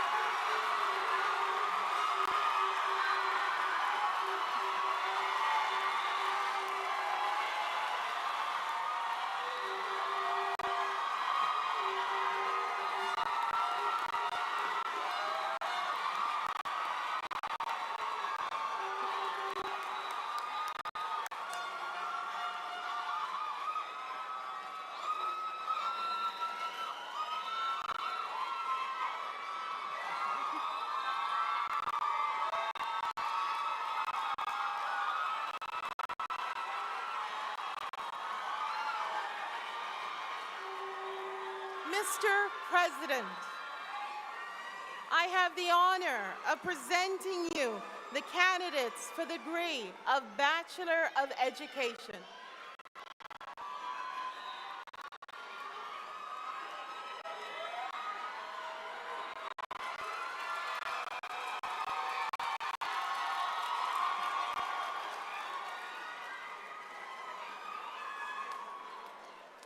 By virtue of the authority vested in me by the Board of Trustees, and in recognition of your attainments in completing the program of study prescribed by the university, I confer upon each of you the degree of Bachelor of Education with all of the rights, duties, immunities, privileges, and responsibilities thereunto appertaining. You may now don your hoods.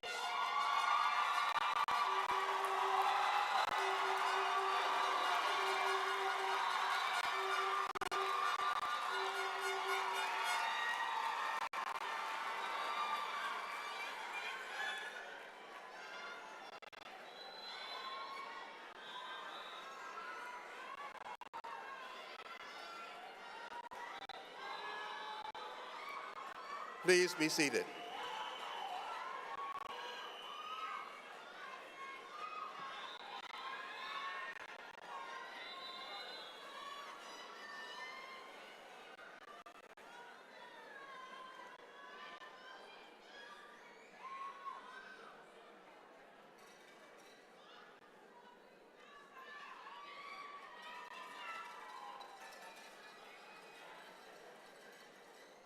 Will all of the candidates for the degree of Bachelor of Laws please stand and remain standing?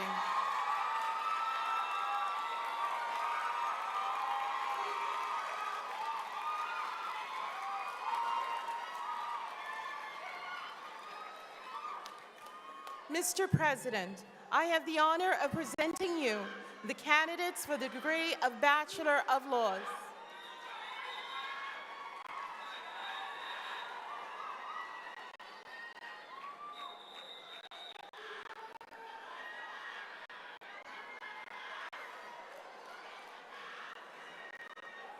By virtue of the authority vested in me by the Board of Trustees, and in recognition of your attainments in completing the program of study prescribed by the university, I confer upon you the degree of Bachelor of Laws with all of the rights, duties, immunities, privileges, and responsibilities thereunto appertaining.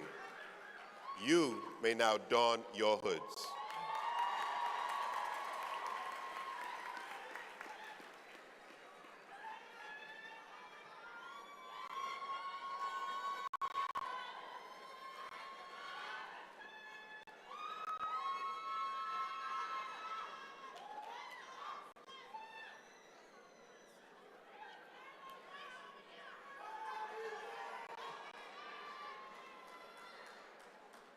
Please be seated.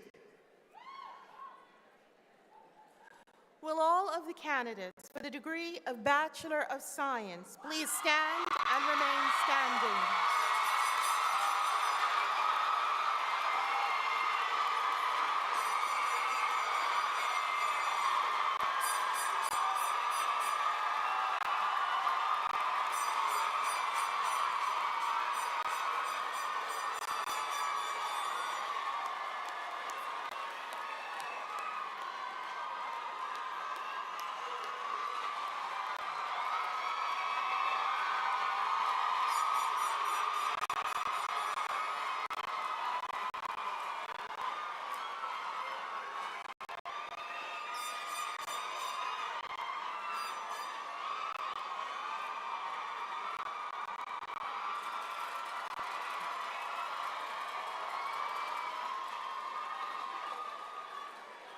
Mr. President, I have the honor of presenting to you the candidates for the degree of Bachelor of Science.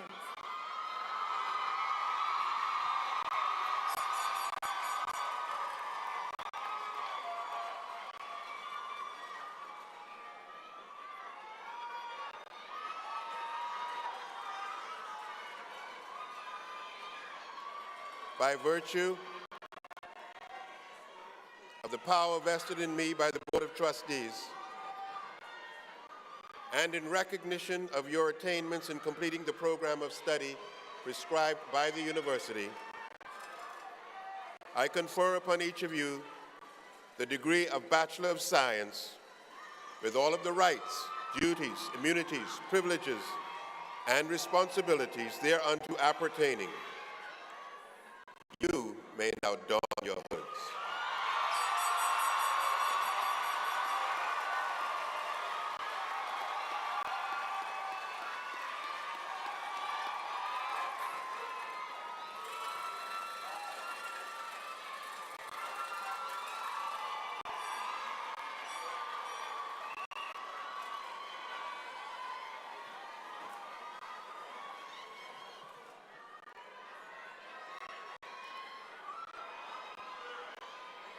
Please be seated.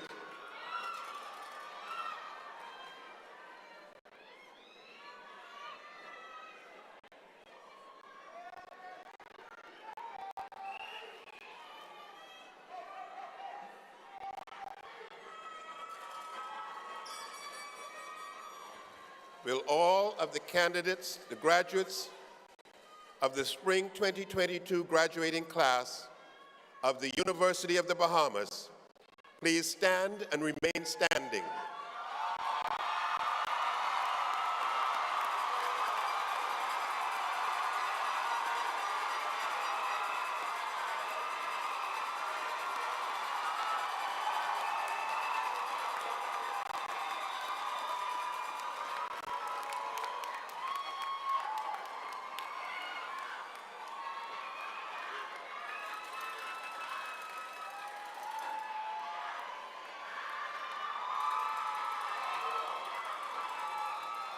You may now turn your tassel to the left.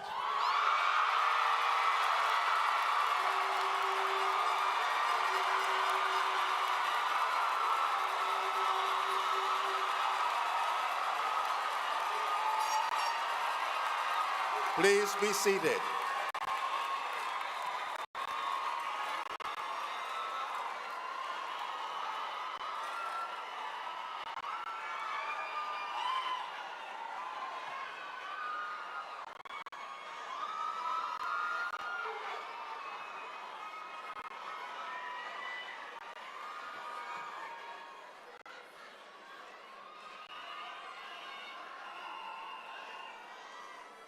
It is my honor and pleasure to present the graduates from Education and Social Sciences, including students from the University of the Bahamas' Bachelor's of Law degree program.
Robinson Jr. Thomas Robinson Jr.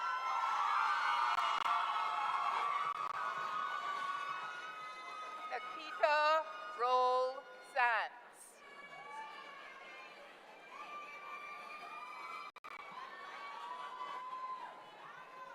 Denavio Neely.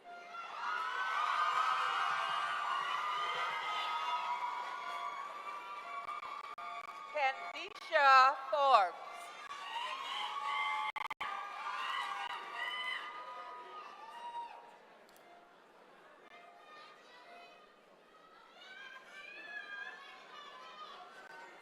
Egandra Bethel. Kandira Hall.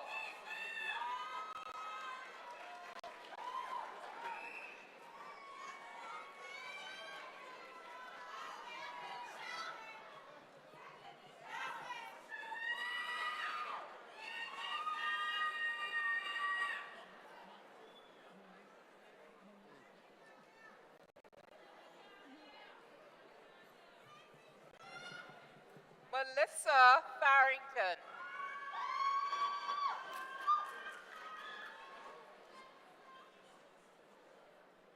Selena Hunter.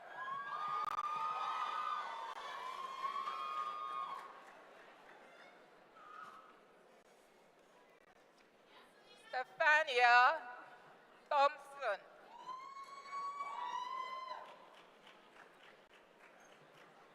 Amanda Moss.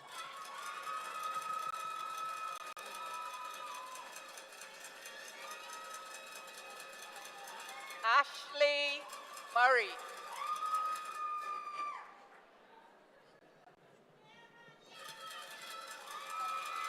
Labria Pasenti.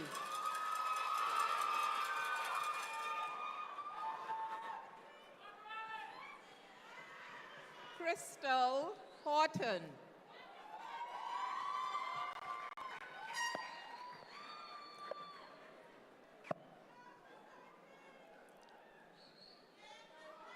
Aaliyah Anderson.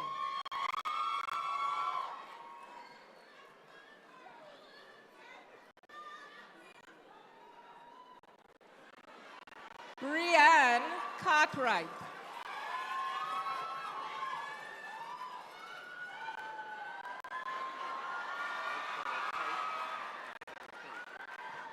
Shakira Cartwright.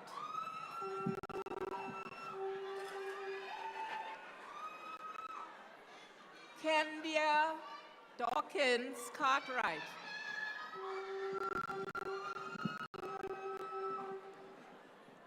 Lashanda McKinney.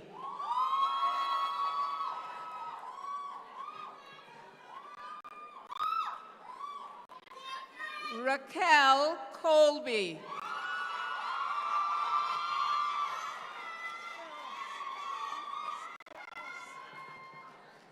Christinique Ingram.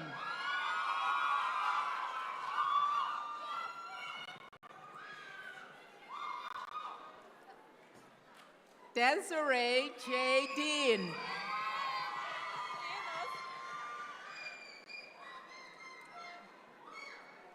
Siobhan Delaveau Butler.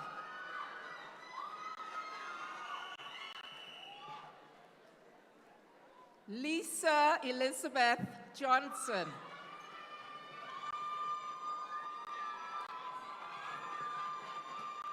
Courtney Cartwright.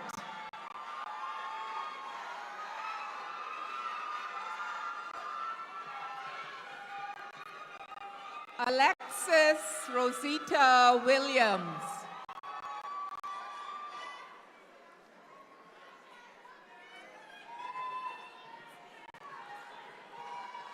Camry Johnson.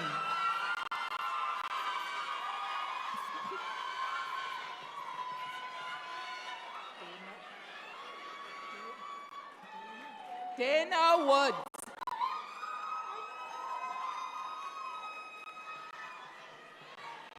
Andrea Roll.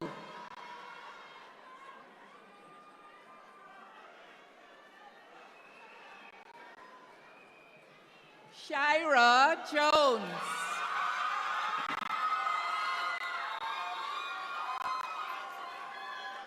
Natara Scott.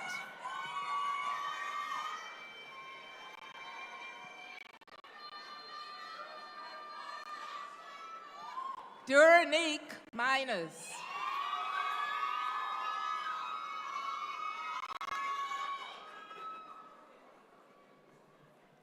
Nichelle DeVoe Newton.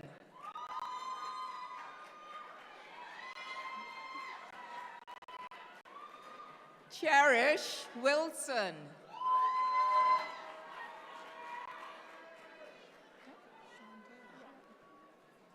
Shante Johnson.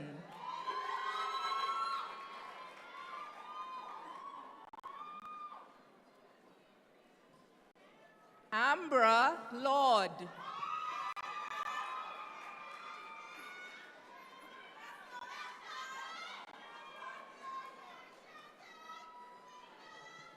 Tiajanique Miller.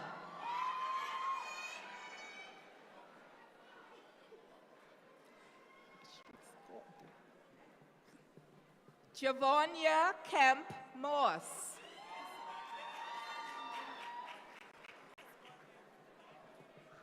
Ramika S.G. Knowles.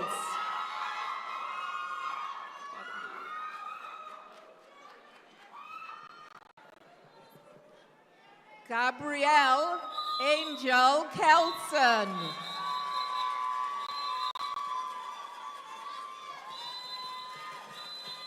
Demetria M. Ferguson.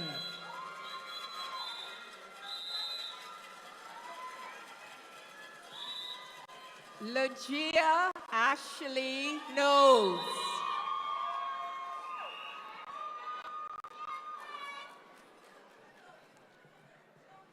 Chanel Myers.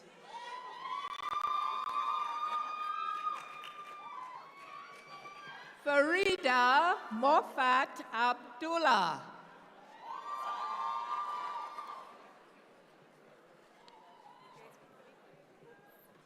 Ivy Marsh.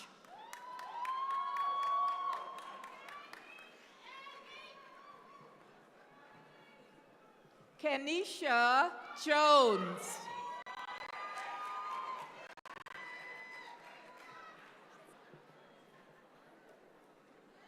Alexis Brown.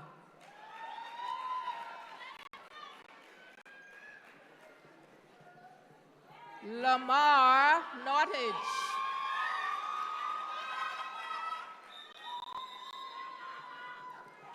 Timolin Bodie.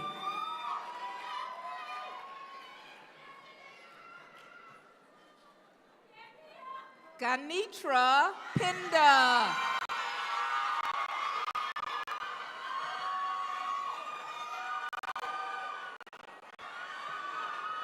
Kleinisha Hunt.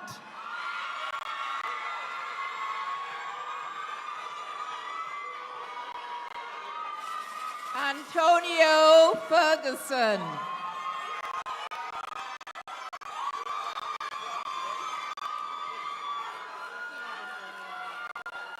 Shakia Rowe. It took him a long time, though. I felt that. Hannah S. Ingraham.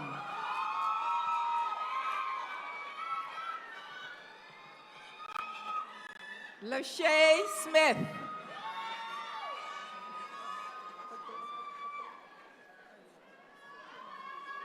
Rashay Moss.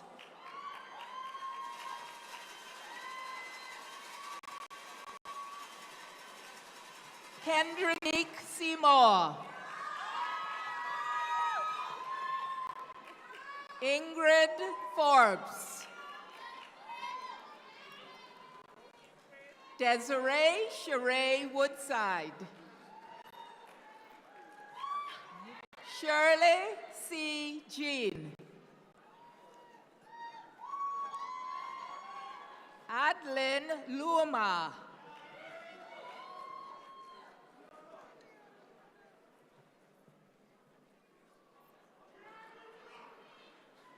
Crystal Taylor.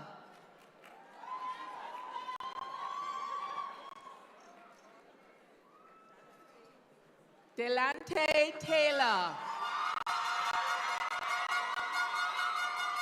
Devonia Hope Saunders.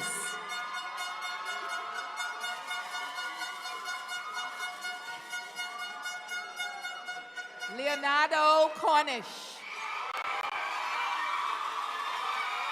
Kalia Alexia Donne Cooper.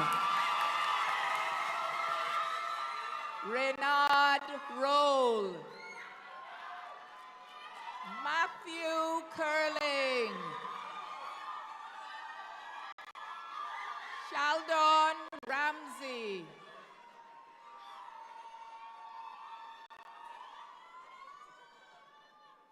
Alton Poitier. Tiana Smith. Gia Clark. Matea Edgecombe.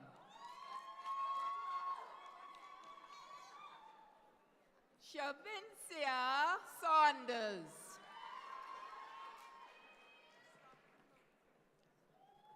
Javette Bullard.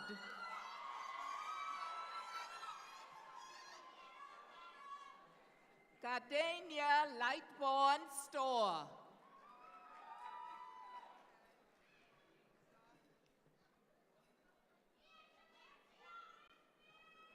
Adriana Mortimer.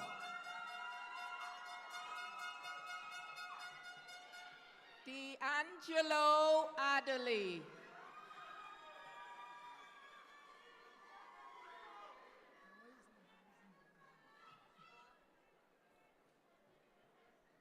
Frankie Camille.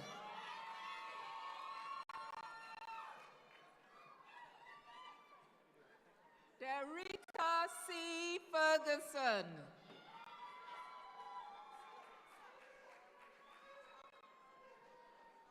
Luna Dia A.S. Burrows.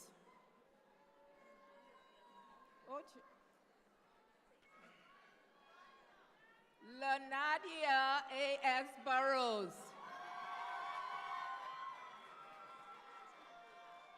Shamiqua A. Cornish. Vanessa H. Carey Campbell.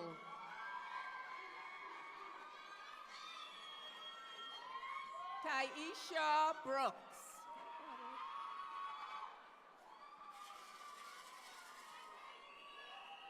Moisha Brooks.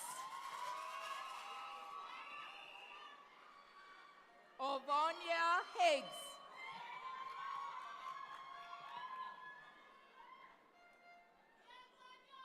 Trudy T. Kelvin Ferguson.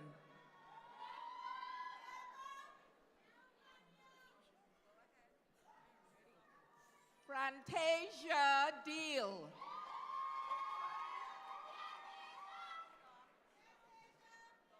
Shalina Estilian.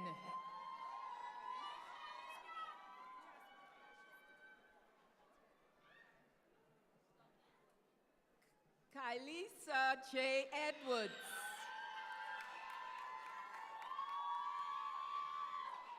Aisha J. Booty.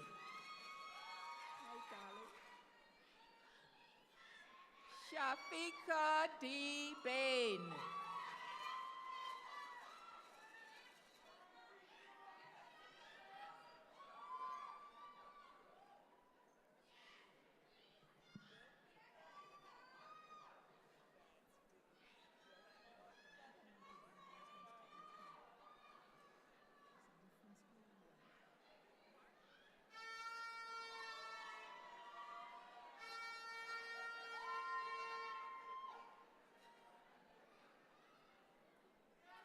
It is my pleasure to present the graduates from Communication and Creative Arts and English Studies.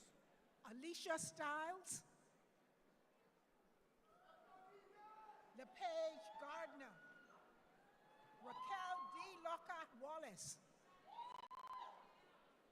Carla Stewart, Pamela P. Jones, Megan E. Cox, Chastity Lorraine Butler,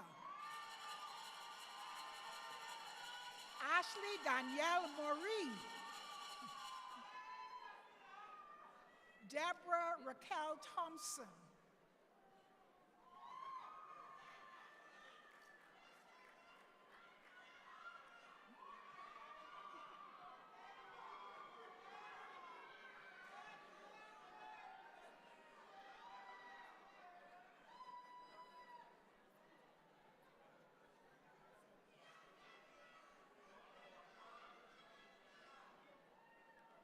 Amy Raming,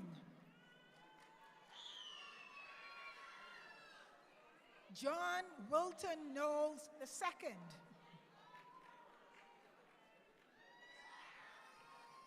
Lyndon Justin Knowles,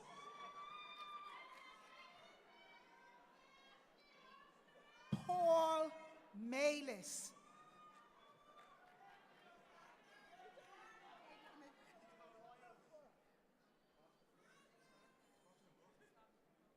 but you're not lawyers until you get the CLE. Victoria E. Dames Carroll,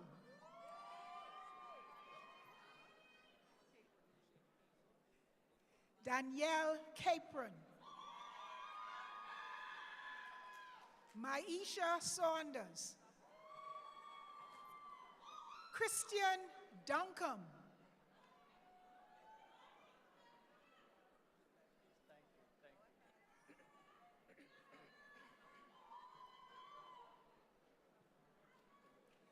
Valentino Jermaine Bow,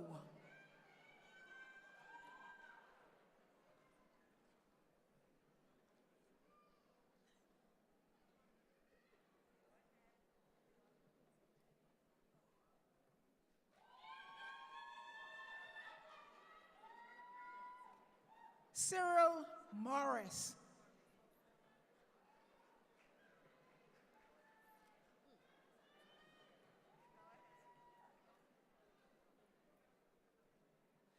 Darcy Raming Jr.,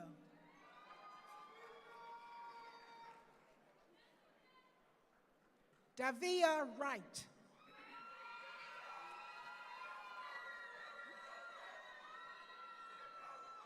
LeVar Ferguson,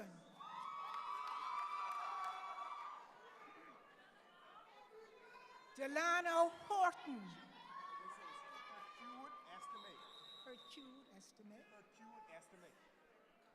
Hertude Estime,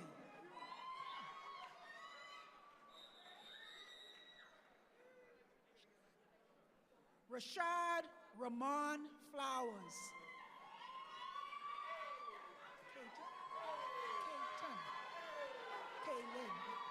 Kaylin McCartney,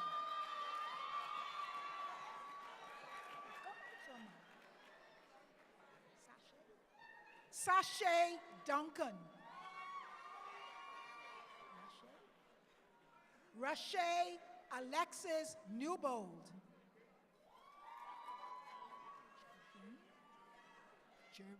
Jervine Turnquest, Clatasia Sands, Tishby Saunders,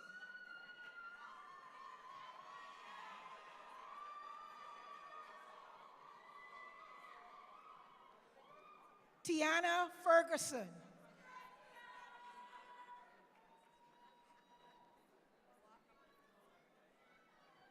Shania A.D. Sinclair,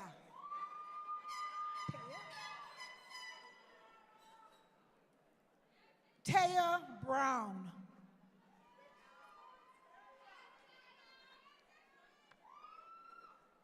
Cameron Scavella,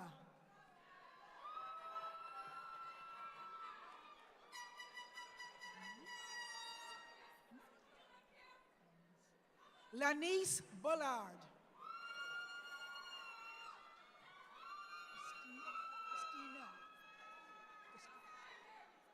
Christina Pettifra.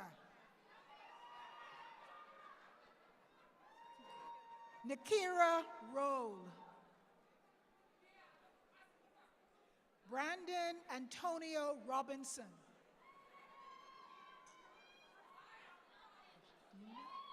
Osdina Johnson. Johnson was easy. Jada Kalma.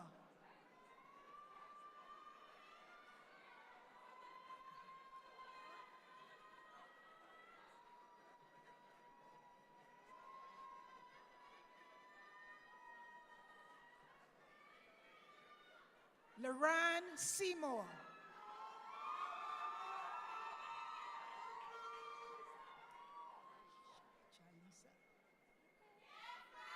Jalisa Strawn.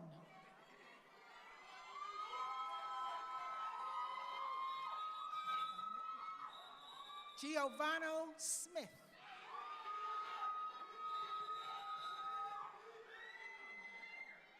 Rebecca Knowles. Brittany A. Fox. Chavez Miller.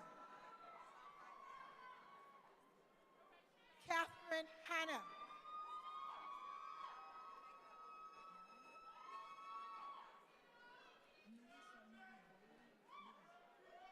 Mario Louis.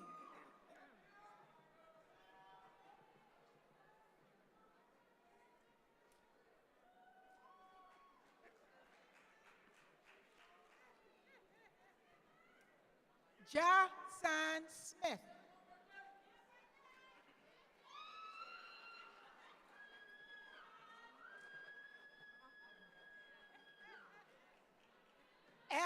Leah Strawn.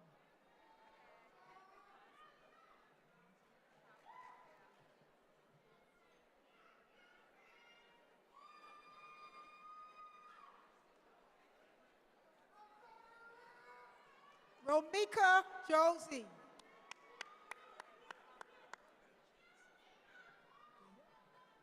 Sanchez Gator.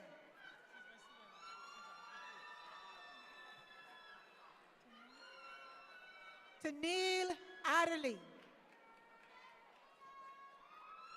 Akeem Bethel.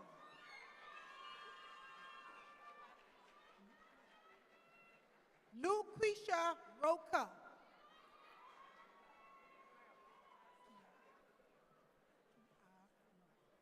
Kiara Thurston.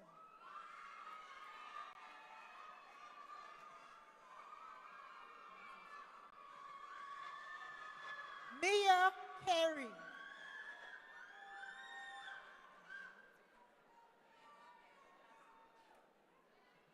Leonardo Dorset.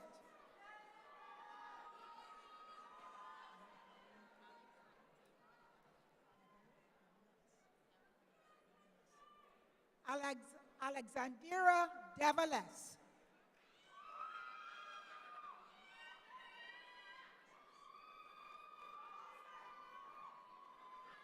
Alexis Miller.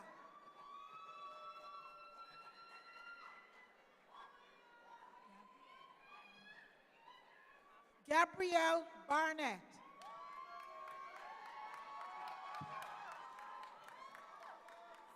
Tate Adderley.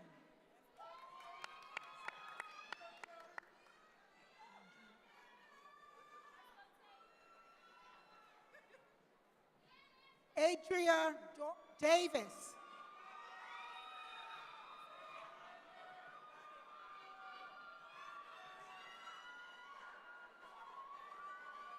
Chanel Clark.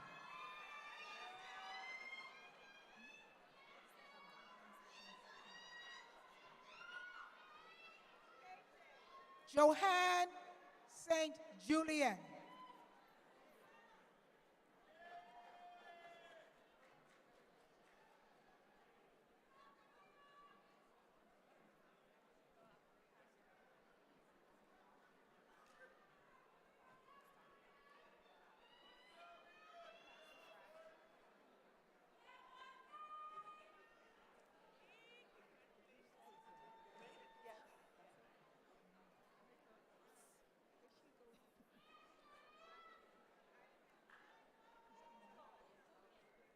Crystalline Thompson.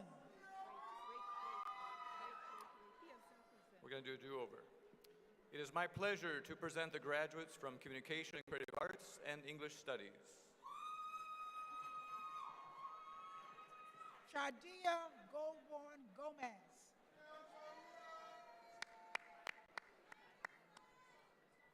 Jasmine Bianca Marisha Lundy.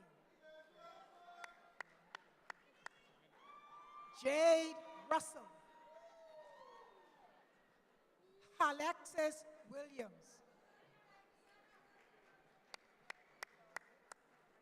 Devontae Hannah.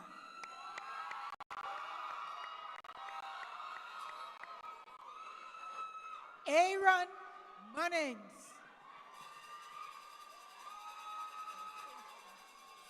Delkeisha Wood.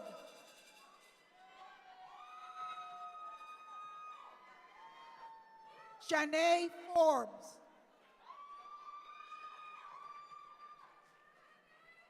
Christoph Penniman. Lavelle Curtis.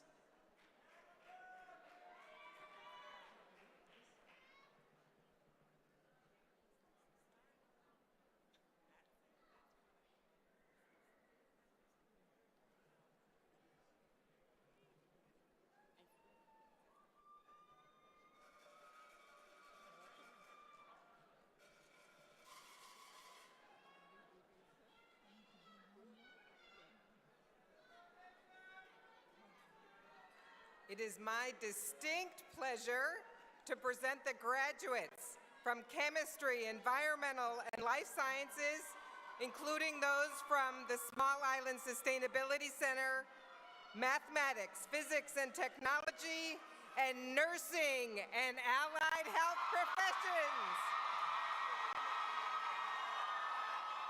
Arthurnique Jones. Leandra Munsami.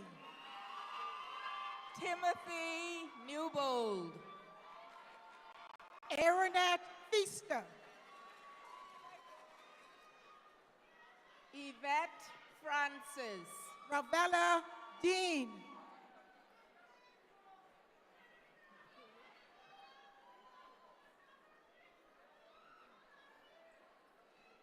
Michaelia Roma Farrington.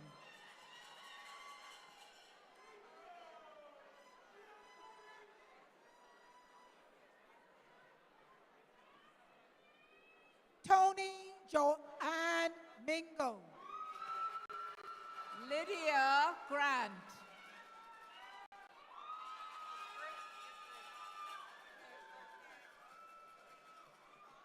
Yakel Duncanson.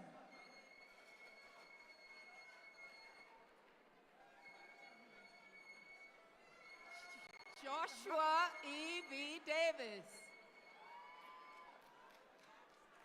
Joshua T. Davis.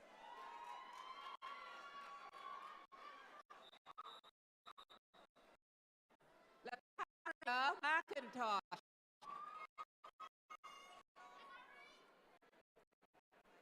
Sean Say Maurice.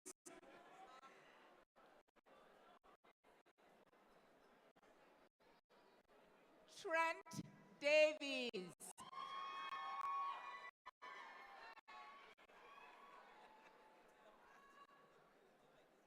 Macy Knowles.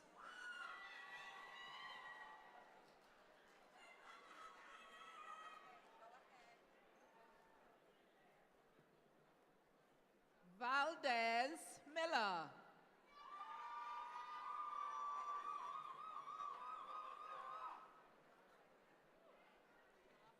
Jacobia Smith.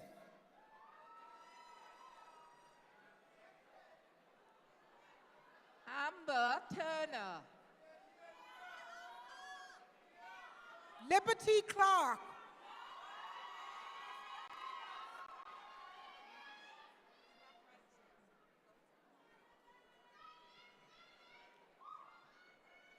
Lachelle Russell. Empress Adriana Mills.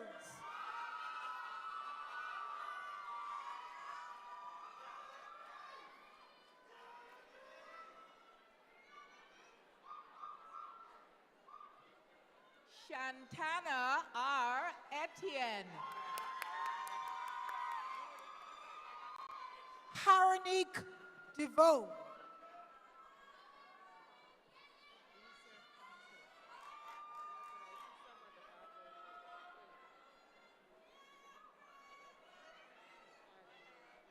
Sade Adderley. Jamel Sims.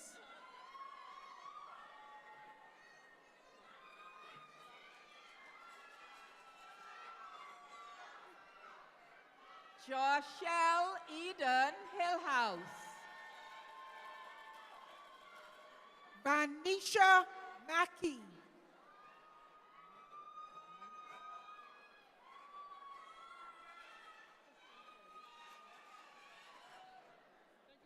Monisha Evans. Savannah Sawyer.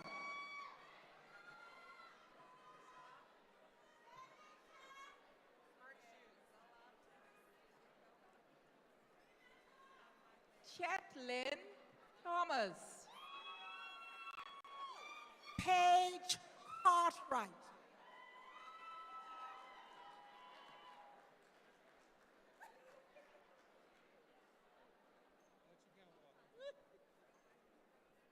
Shaniqua Ward.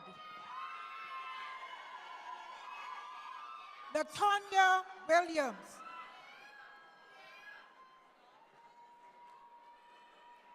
Ranika Green.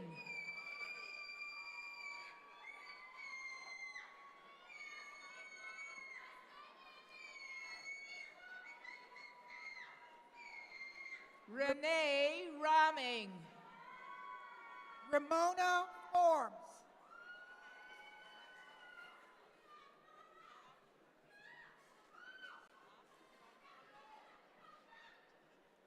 Anita C. Knowles. Rashad Cooper.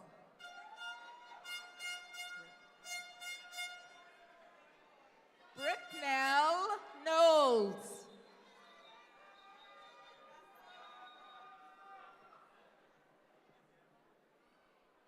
Summer Clark.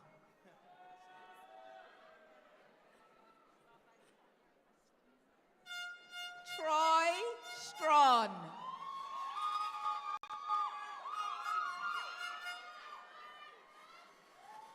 Kirsten Mazur.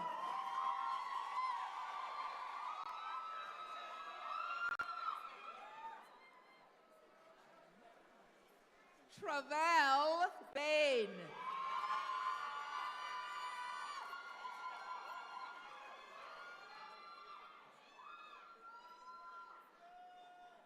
Lakia Coakley. Elkia Coakley.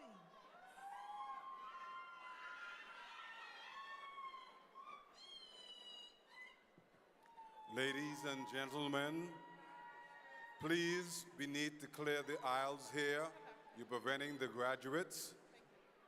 You're preventing the graduates from getting their diplomas and coming to their seats.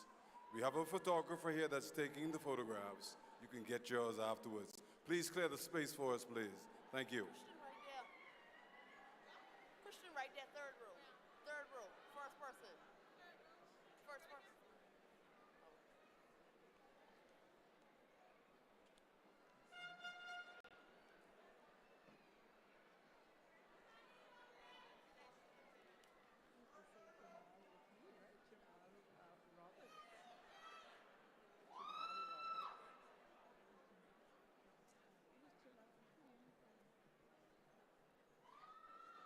Jamal Roberts. Tyler Knowles.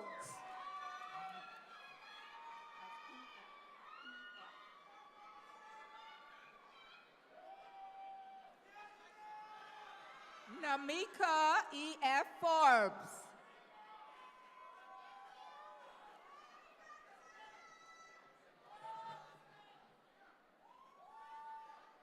Francisca Lewis.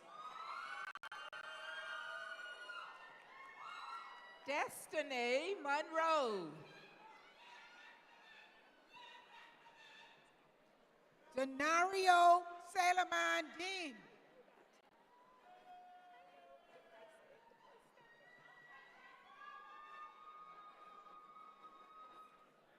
Athenique Jones.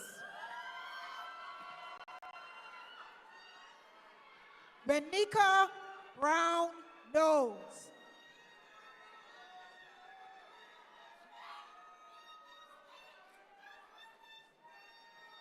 Clifford Taylor. Sashin Lewis.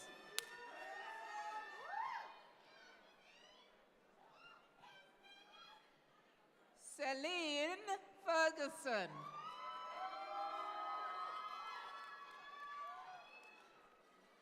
Dea Bain.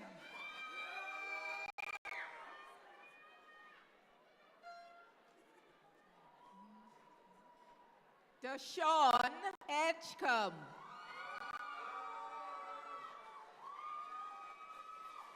Trevino Williams.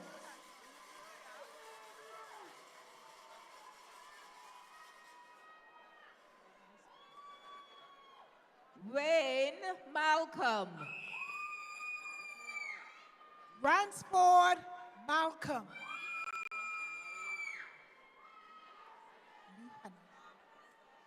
Deeldron Anario Smith.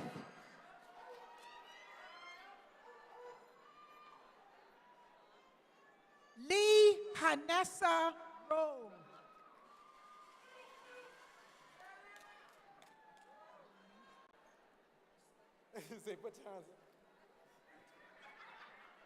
Ramik Bolag. Belinsky Cousin.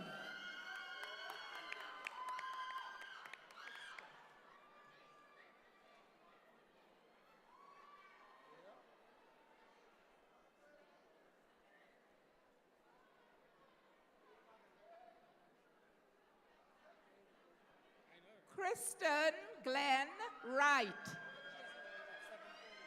Levance Smith.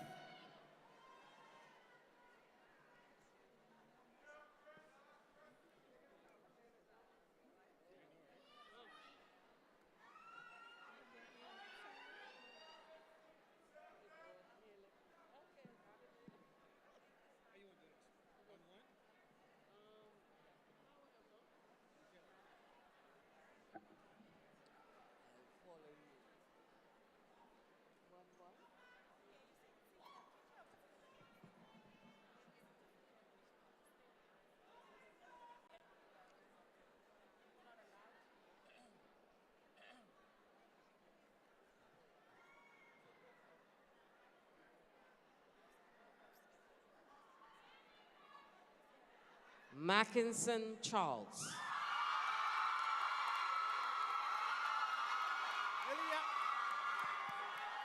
Liliana Destillier. Genevieve Tucker. Niska Toussaint. Shagregor Saunders Lines. Carlise Archer. Sharifa McPhee.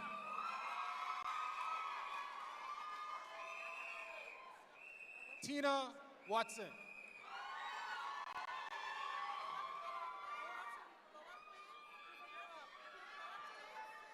Tiffany Bennett.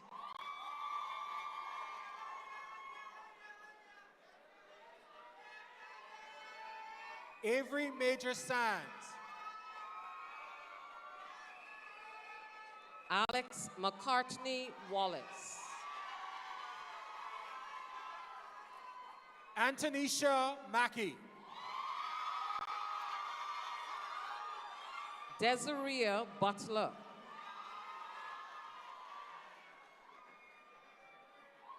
Ramonda Tucker.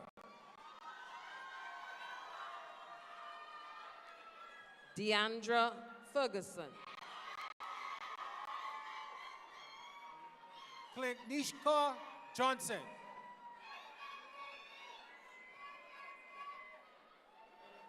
Kophia Brown.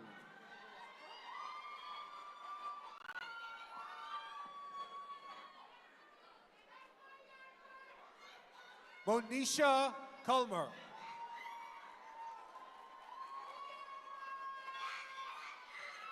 Sharice Adderley.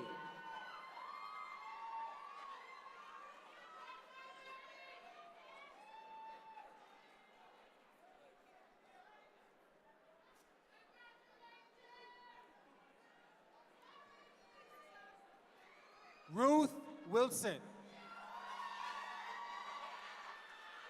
Slavini Florimond.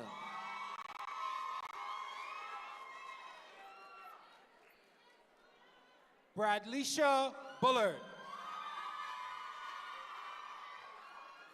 Candice Stubbs. Aaliyah Hall.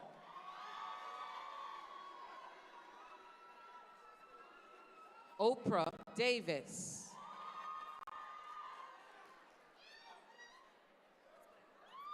Shanika Antonio. Donita Colley. Amber Eden. Jaleel Saunders.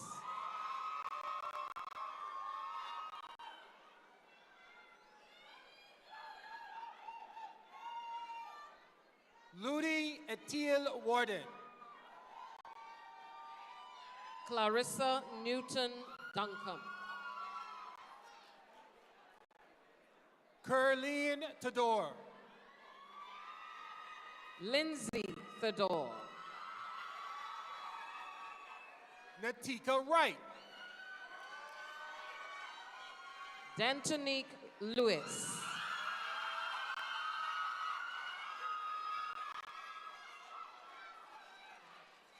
Adria Knowles. Deanthea Darville.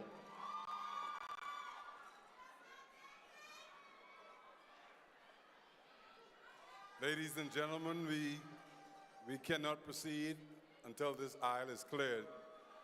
You are preventing the graduates from returning to their seats once they receive their diplomas.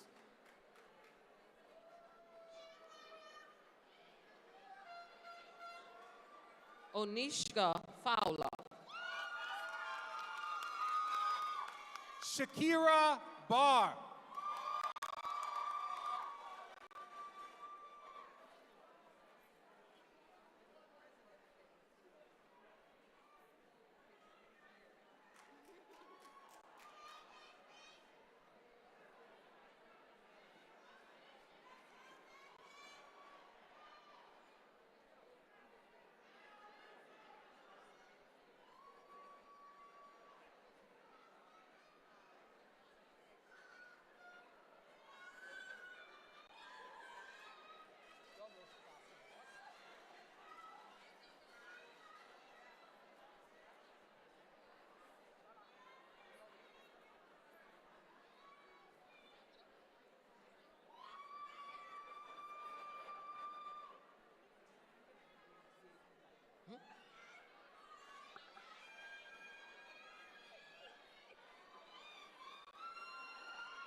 Alonzanique Lowe.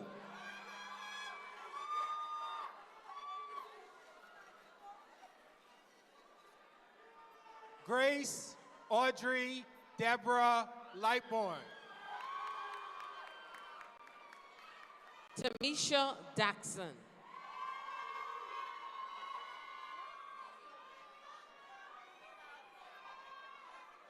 Nelsina Duncan. Latavia Ward.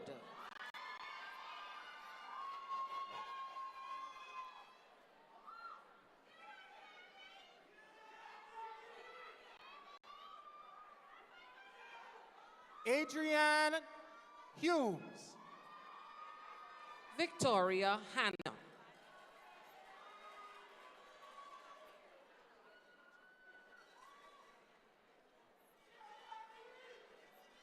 Jessica Marshall.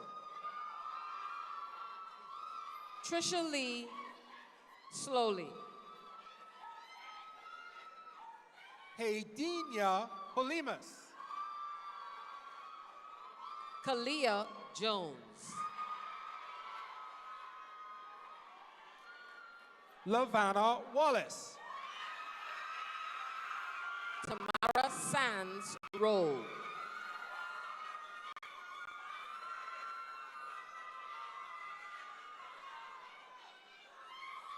Kendrell Knowles. Brittany Russell.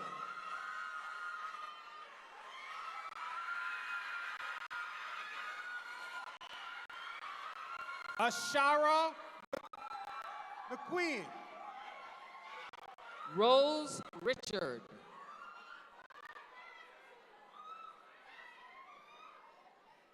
Anthea Ashanti Gray. Rashad Noel Curry.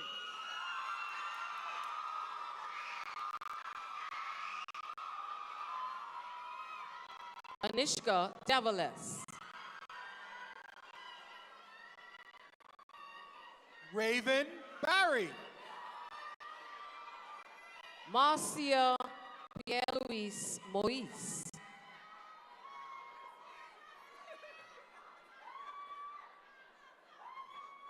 Maya Francois Pierre-Louis. Daniel Dayan.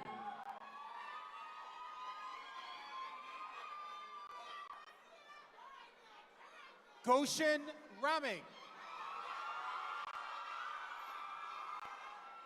Juva McPhee. Rolicia Nubo. Candice Bain. Kevinique Burrows. Deandra Morley. Devantish Annette. Terrell Barnaby.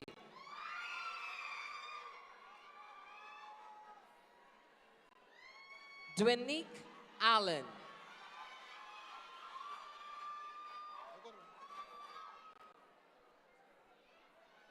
Rashan Gray.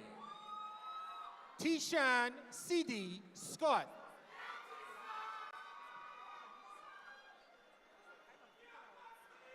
Quanisha Robin Fernander. Jasmine Katie Colley.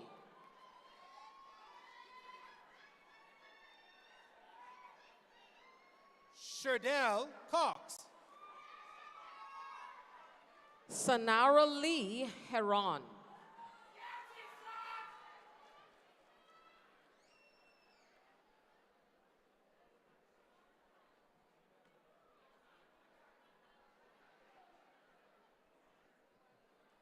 Sharmanique Ritchie.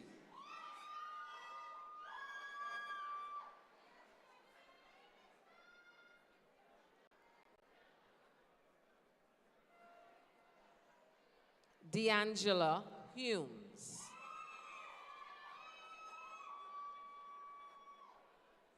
Renelle Johnson. Danae Quant.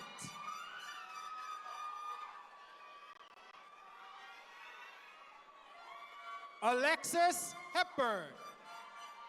Tayshan Rowe.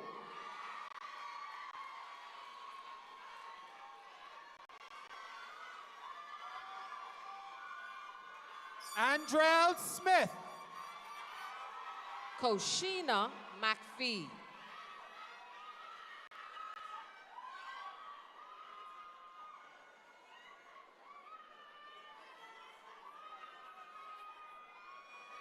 Arnishka Brown. Zanardi Fernander.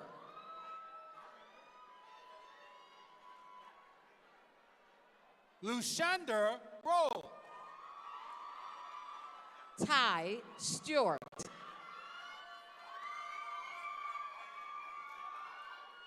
Rashanta Roll. Rashay Roach.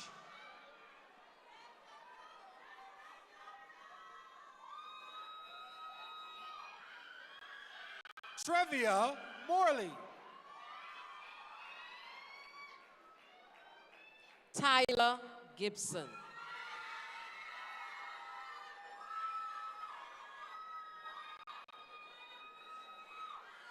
Samantha Saunders. Shakana Curry.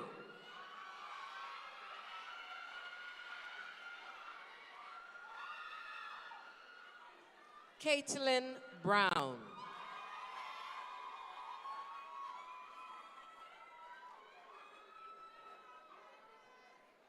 Drovanthia Barr. Zandra Baldwin.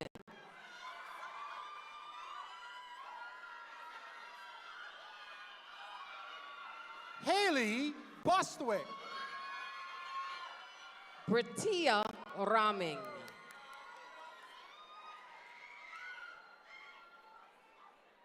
Monet Saunders. Deja Thomas.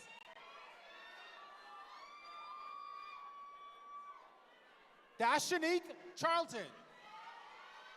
Tanya Evans.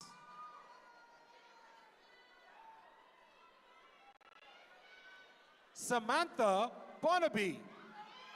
Solitha Clark. Lashanda Ramming. Angela Sands Bow. Vashti Wallace. Margot Fowler.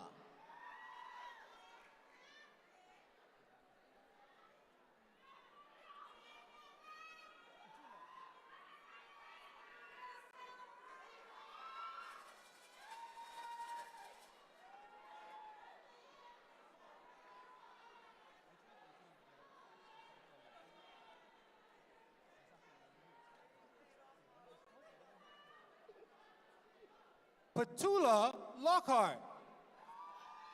Joycelyn Cooper. Latoya Woodside Forbes. Tanika McIntosh. Waynidra Roach.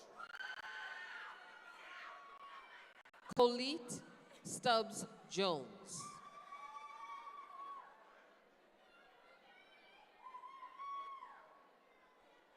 Cyrita Lightborn. Dakota Heavenly Lightborn.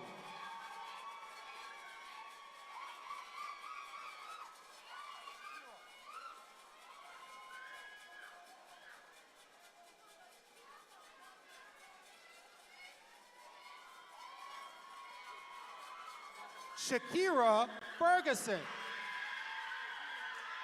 Petrianne Hasty Mackey.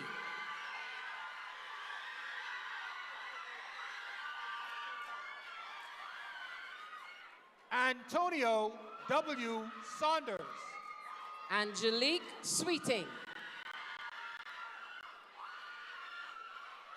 Kenya Carter Patton.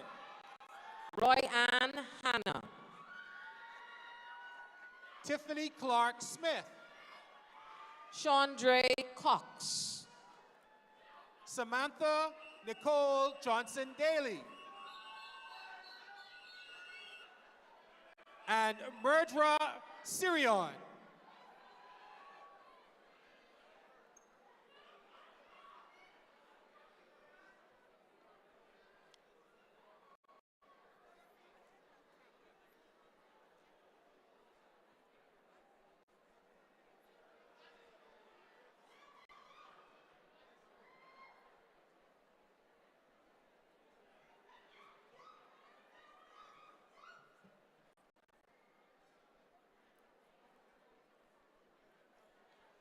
It is my pleasure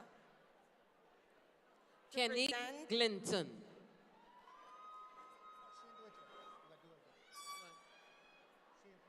It is my pleasure to present the graduates from business. Kenny Glinton. Carlette Curry. Alicia Morris.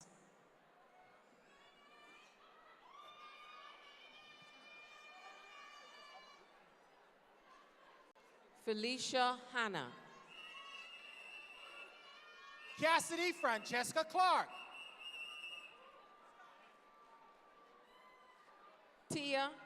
Tiasha Lewis Moxie. Jeffrey Benjamin Fiester.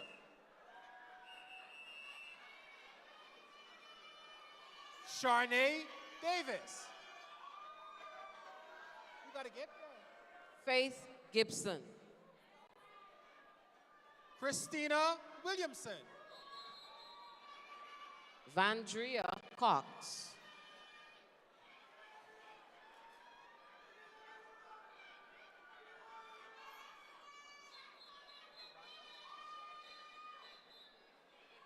Rashawn Frazier. Eleanor Simmons. Duranda Swaby. Derica Kelly.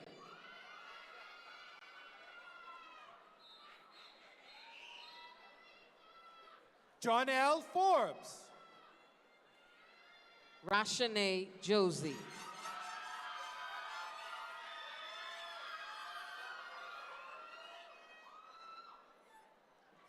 Dion Butler.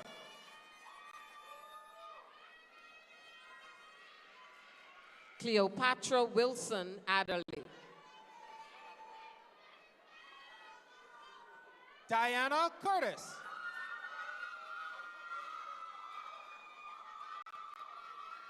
Bibi Joe Abigail Farrington.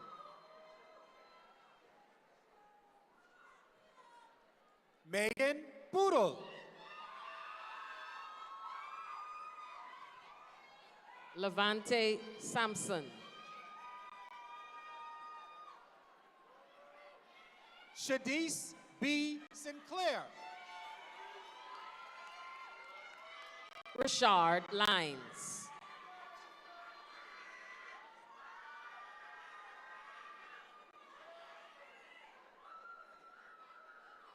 Tammy Elizabeth Clark. Stermon Rowe. Natasia Eliza Turnquest. Nastasia Elisa Turnquest.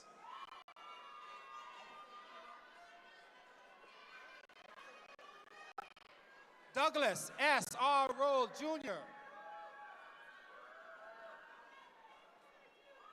Harrington Bethel.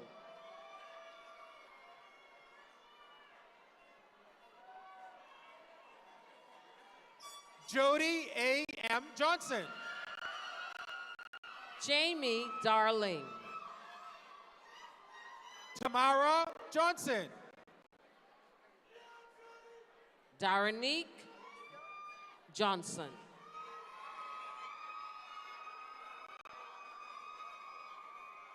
Alicia Patrice Smith.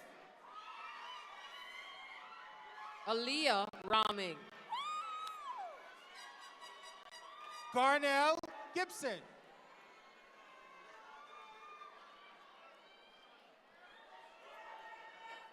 Lionel Angus. Roshonda Alexis. I could.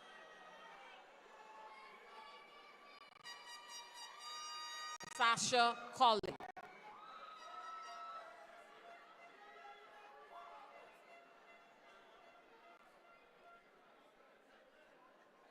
Rashanique Josie.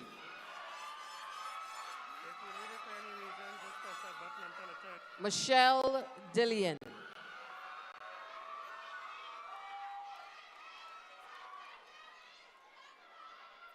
Kendall Smith Jr.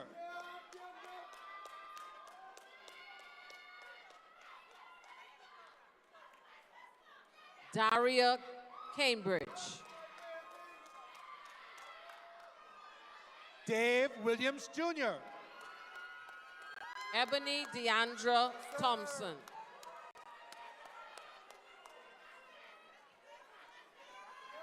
Braxtina Tynes. Georgina Smith.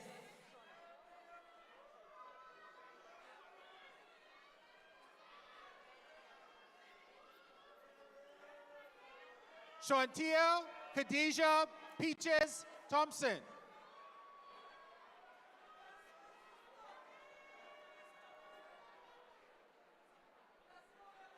Oranique Delaveau.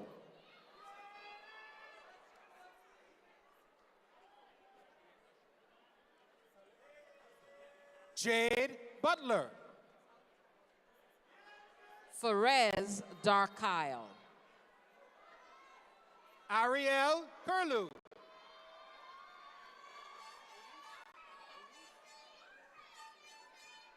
Oranique Bernice Johnson. Onis Dean.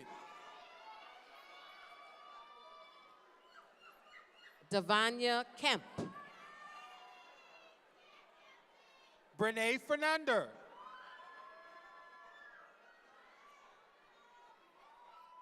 Antrell Woodside.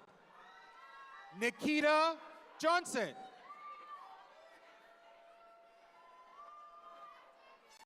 Rashad Burrows.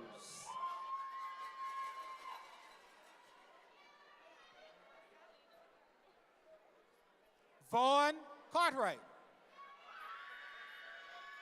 Olivia Culmer.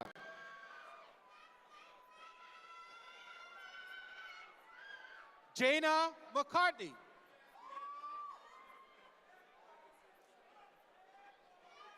Kenisha Johnson.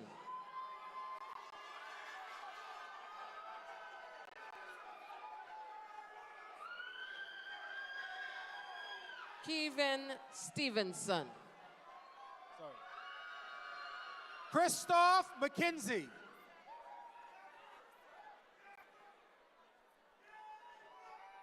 Kevin McGregor Jr. Nelson Caitlin Johnson Jr. Sorry. Ramilda Thompson.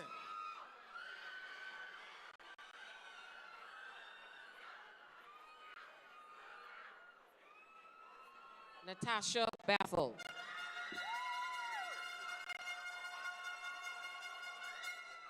Christian Hepburn.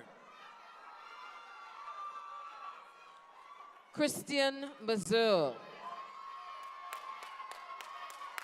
Jalea Mora.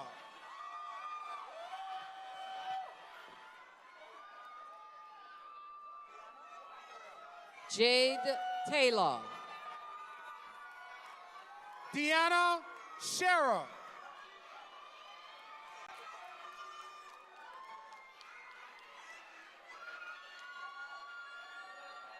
Jasmine Joseph.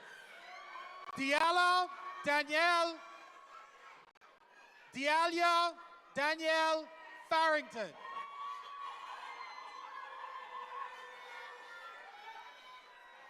Marco Daniel S.E. Roll. Corey Pitter.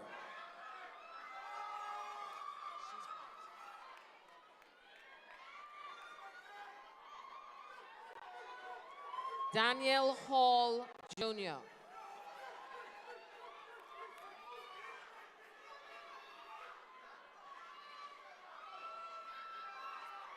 Donovan Dean. Brianne Anderson.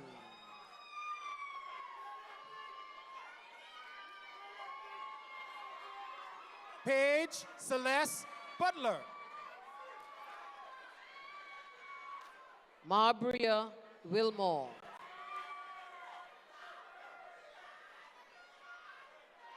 Udine Kemp. Brathay Roll. Philippa Saunders.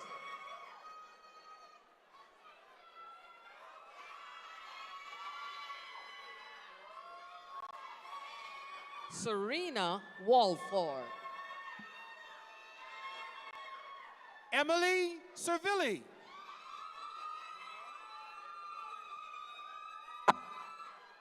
Chevenez Smith.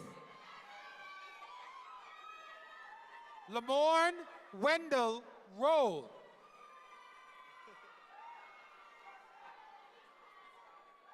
Shelley Elize. Jada Butler.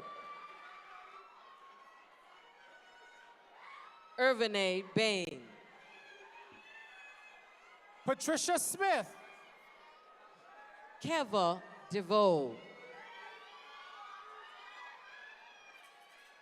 Eudasia Taylor.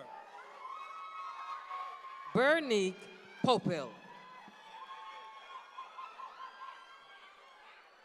Danielle Seymour. Savannah Ray Newbold. Aisha Jones Dean. What is she here?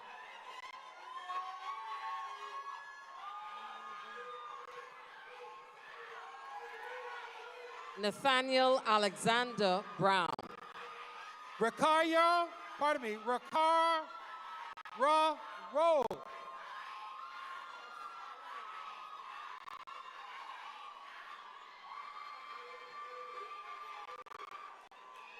LaShondell McQuell Roma.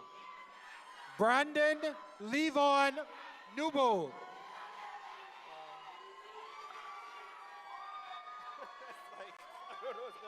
Antonai Raming.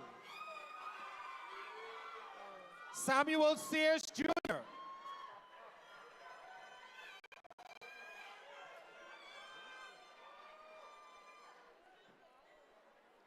Arginal Roll. Justin Cartwright.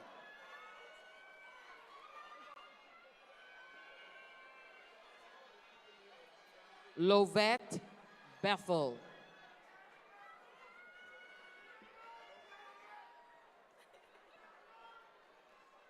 Byron J. McLean.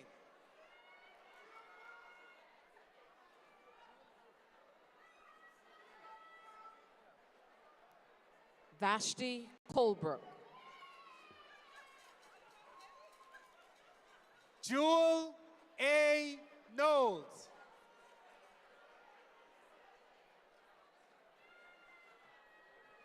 Shantia Store.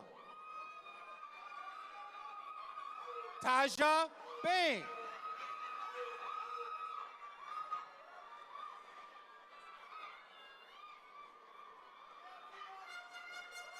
Cassandra Forbes.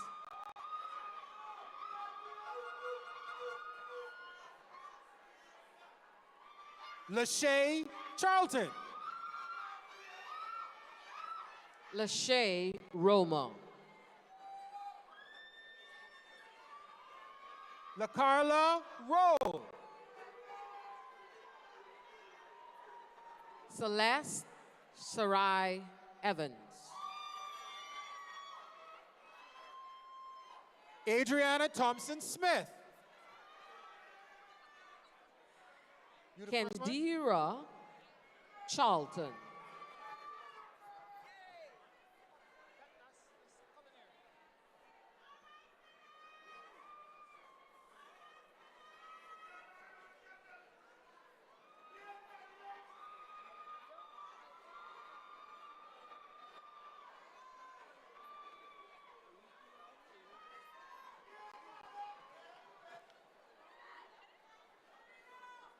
It is my pleasure to present the graduates from Hospitality Management, Culinary Arts, and Tourism Studies.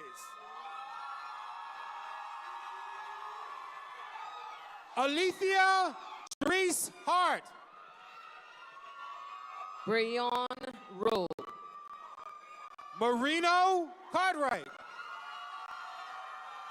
Clauderica Williams. Danielle Ramel Stewart. Maya Bethel. Alexine Curry. Marian Elizabeth Palmer. Benjamin Ramming. Christina Simonet. Devontae Grant. Silva Hudson.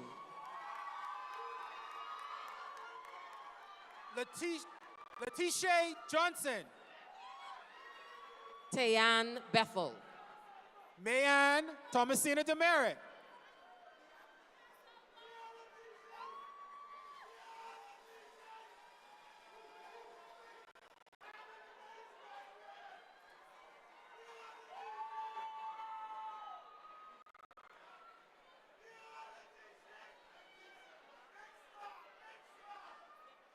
Tanique McKinney.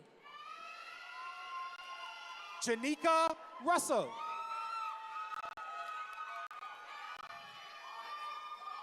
Abriana Abigail Turner. Devontae Rowe. Juaria Strawn.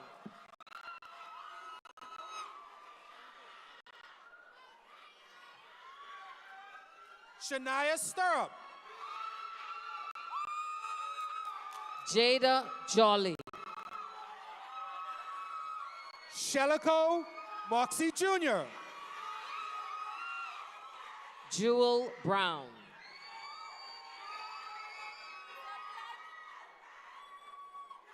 Rayma Blackman. Lauren Page Smith. Carleal Moss.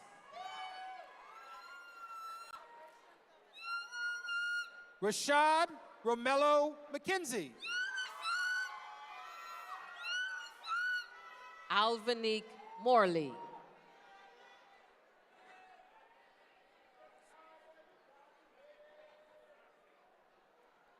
And Rossanique Dames.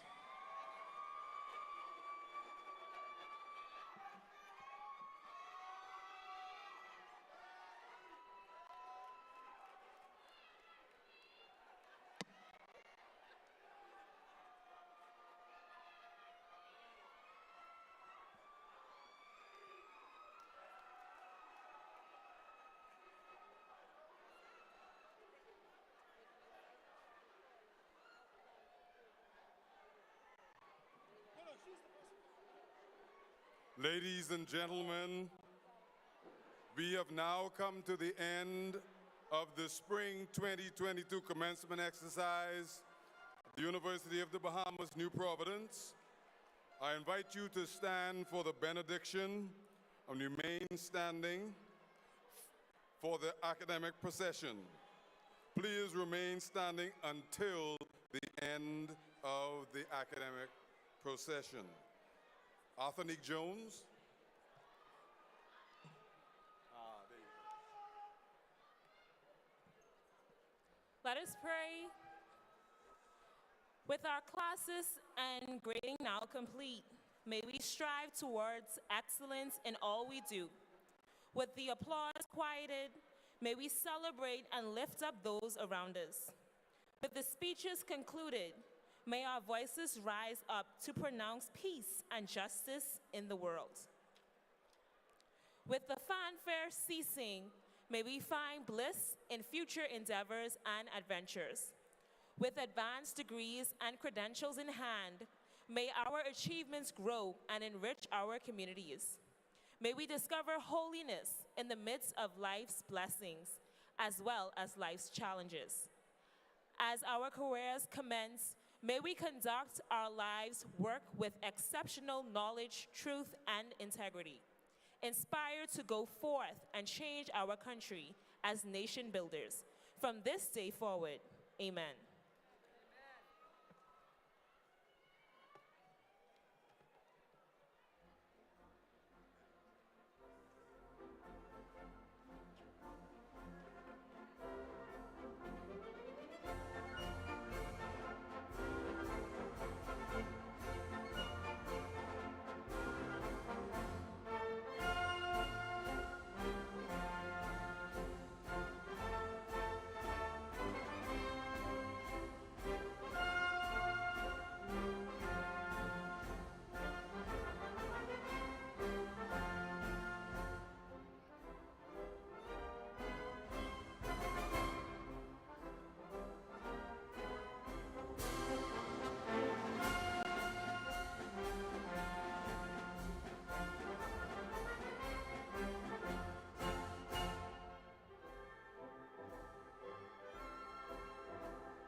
And there you have it. That concludes our live coverage of the University of the Bahamas Spring Commencement 2022 commencement exercise. 613 graduates in all receiving their degree. And from all of us here at the Broadcasting Corporation, we'll be the first to extend our hearty congratulations to the new graduates.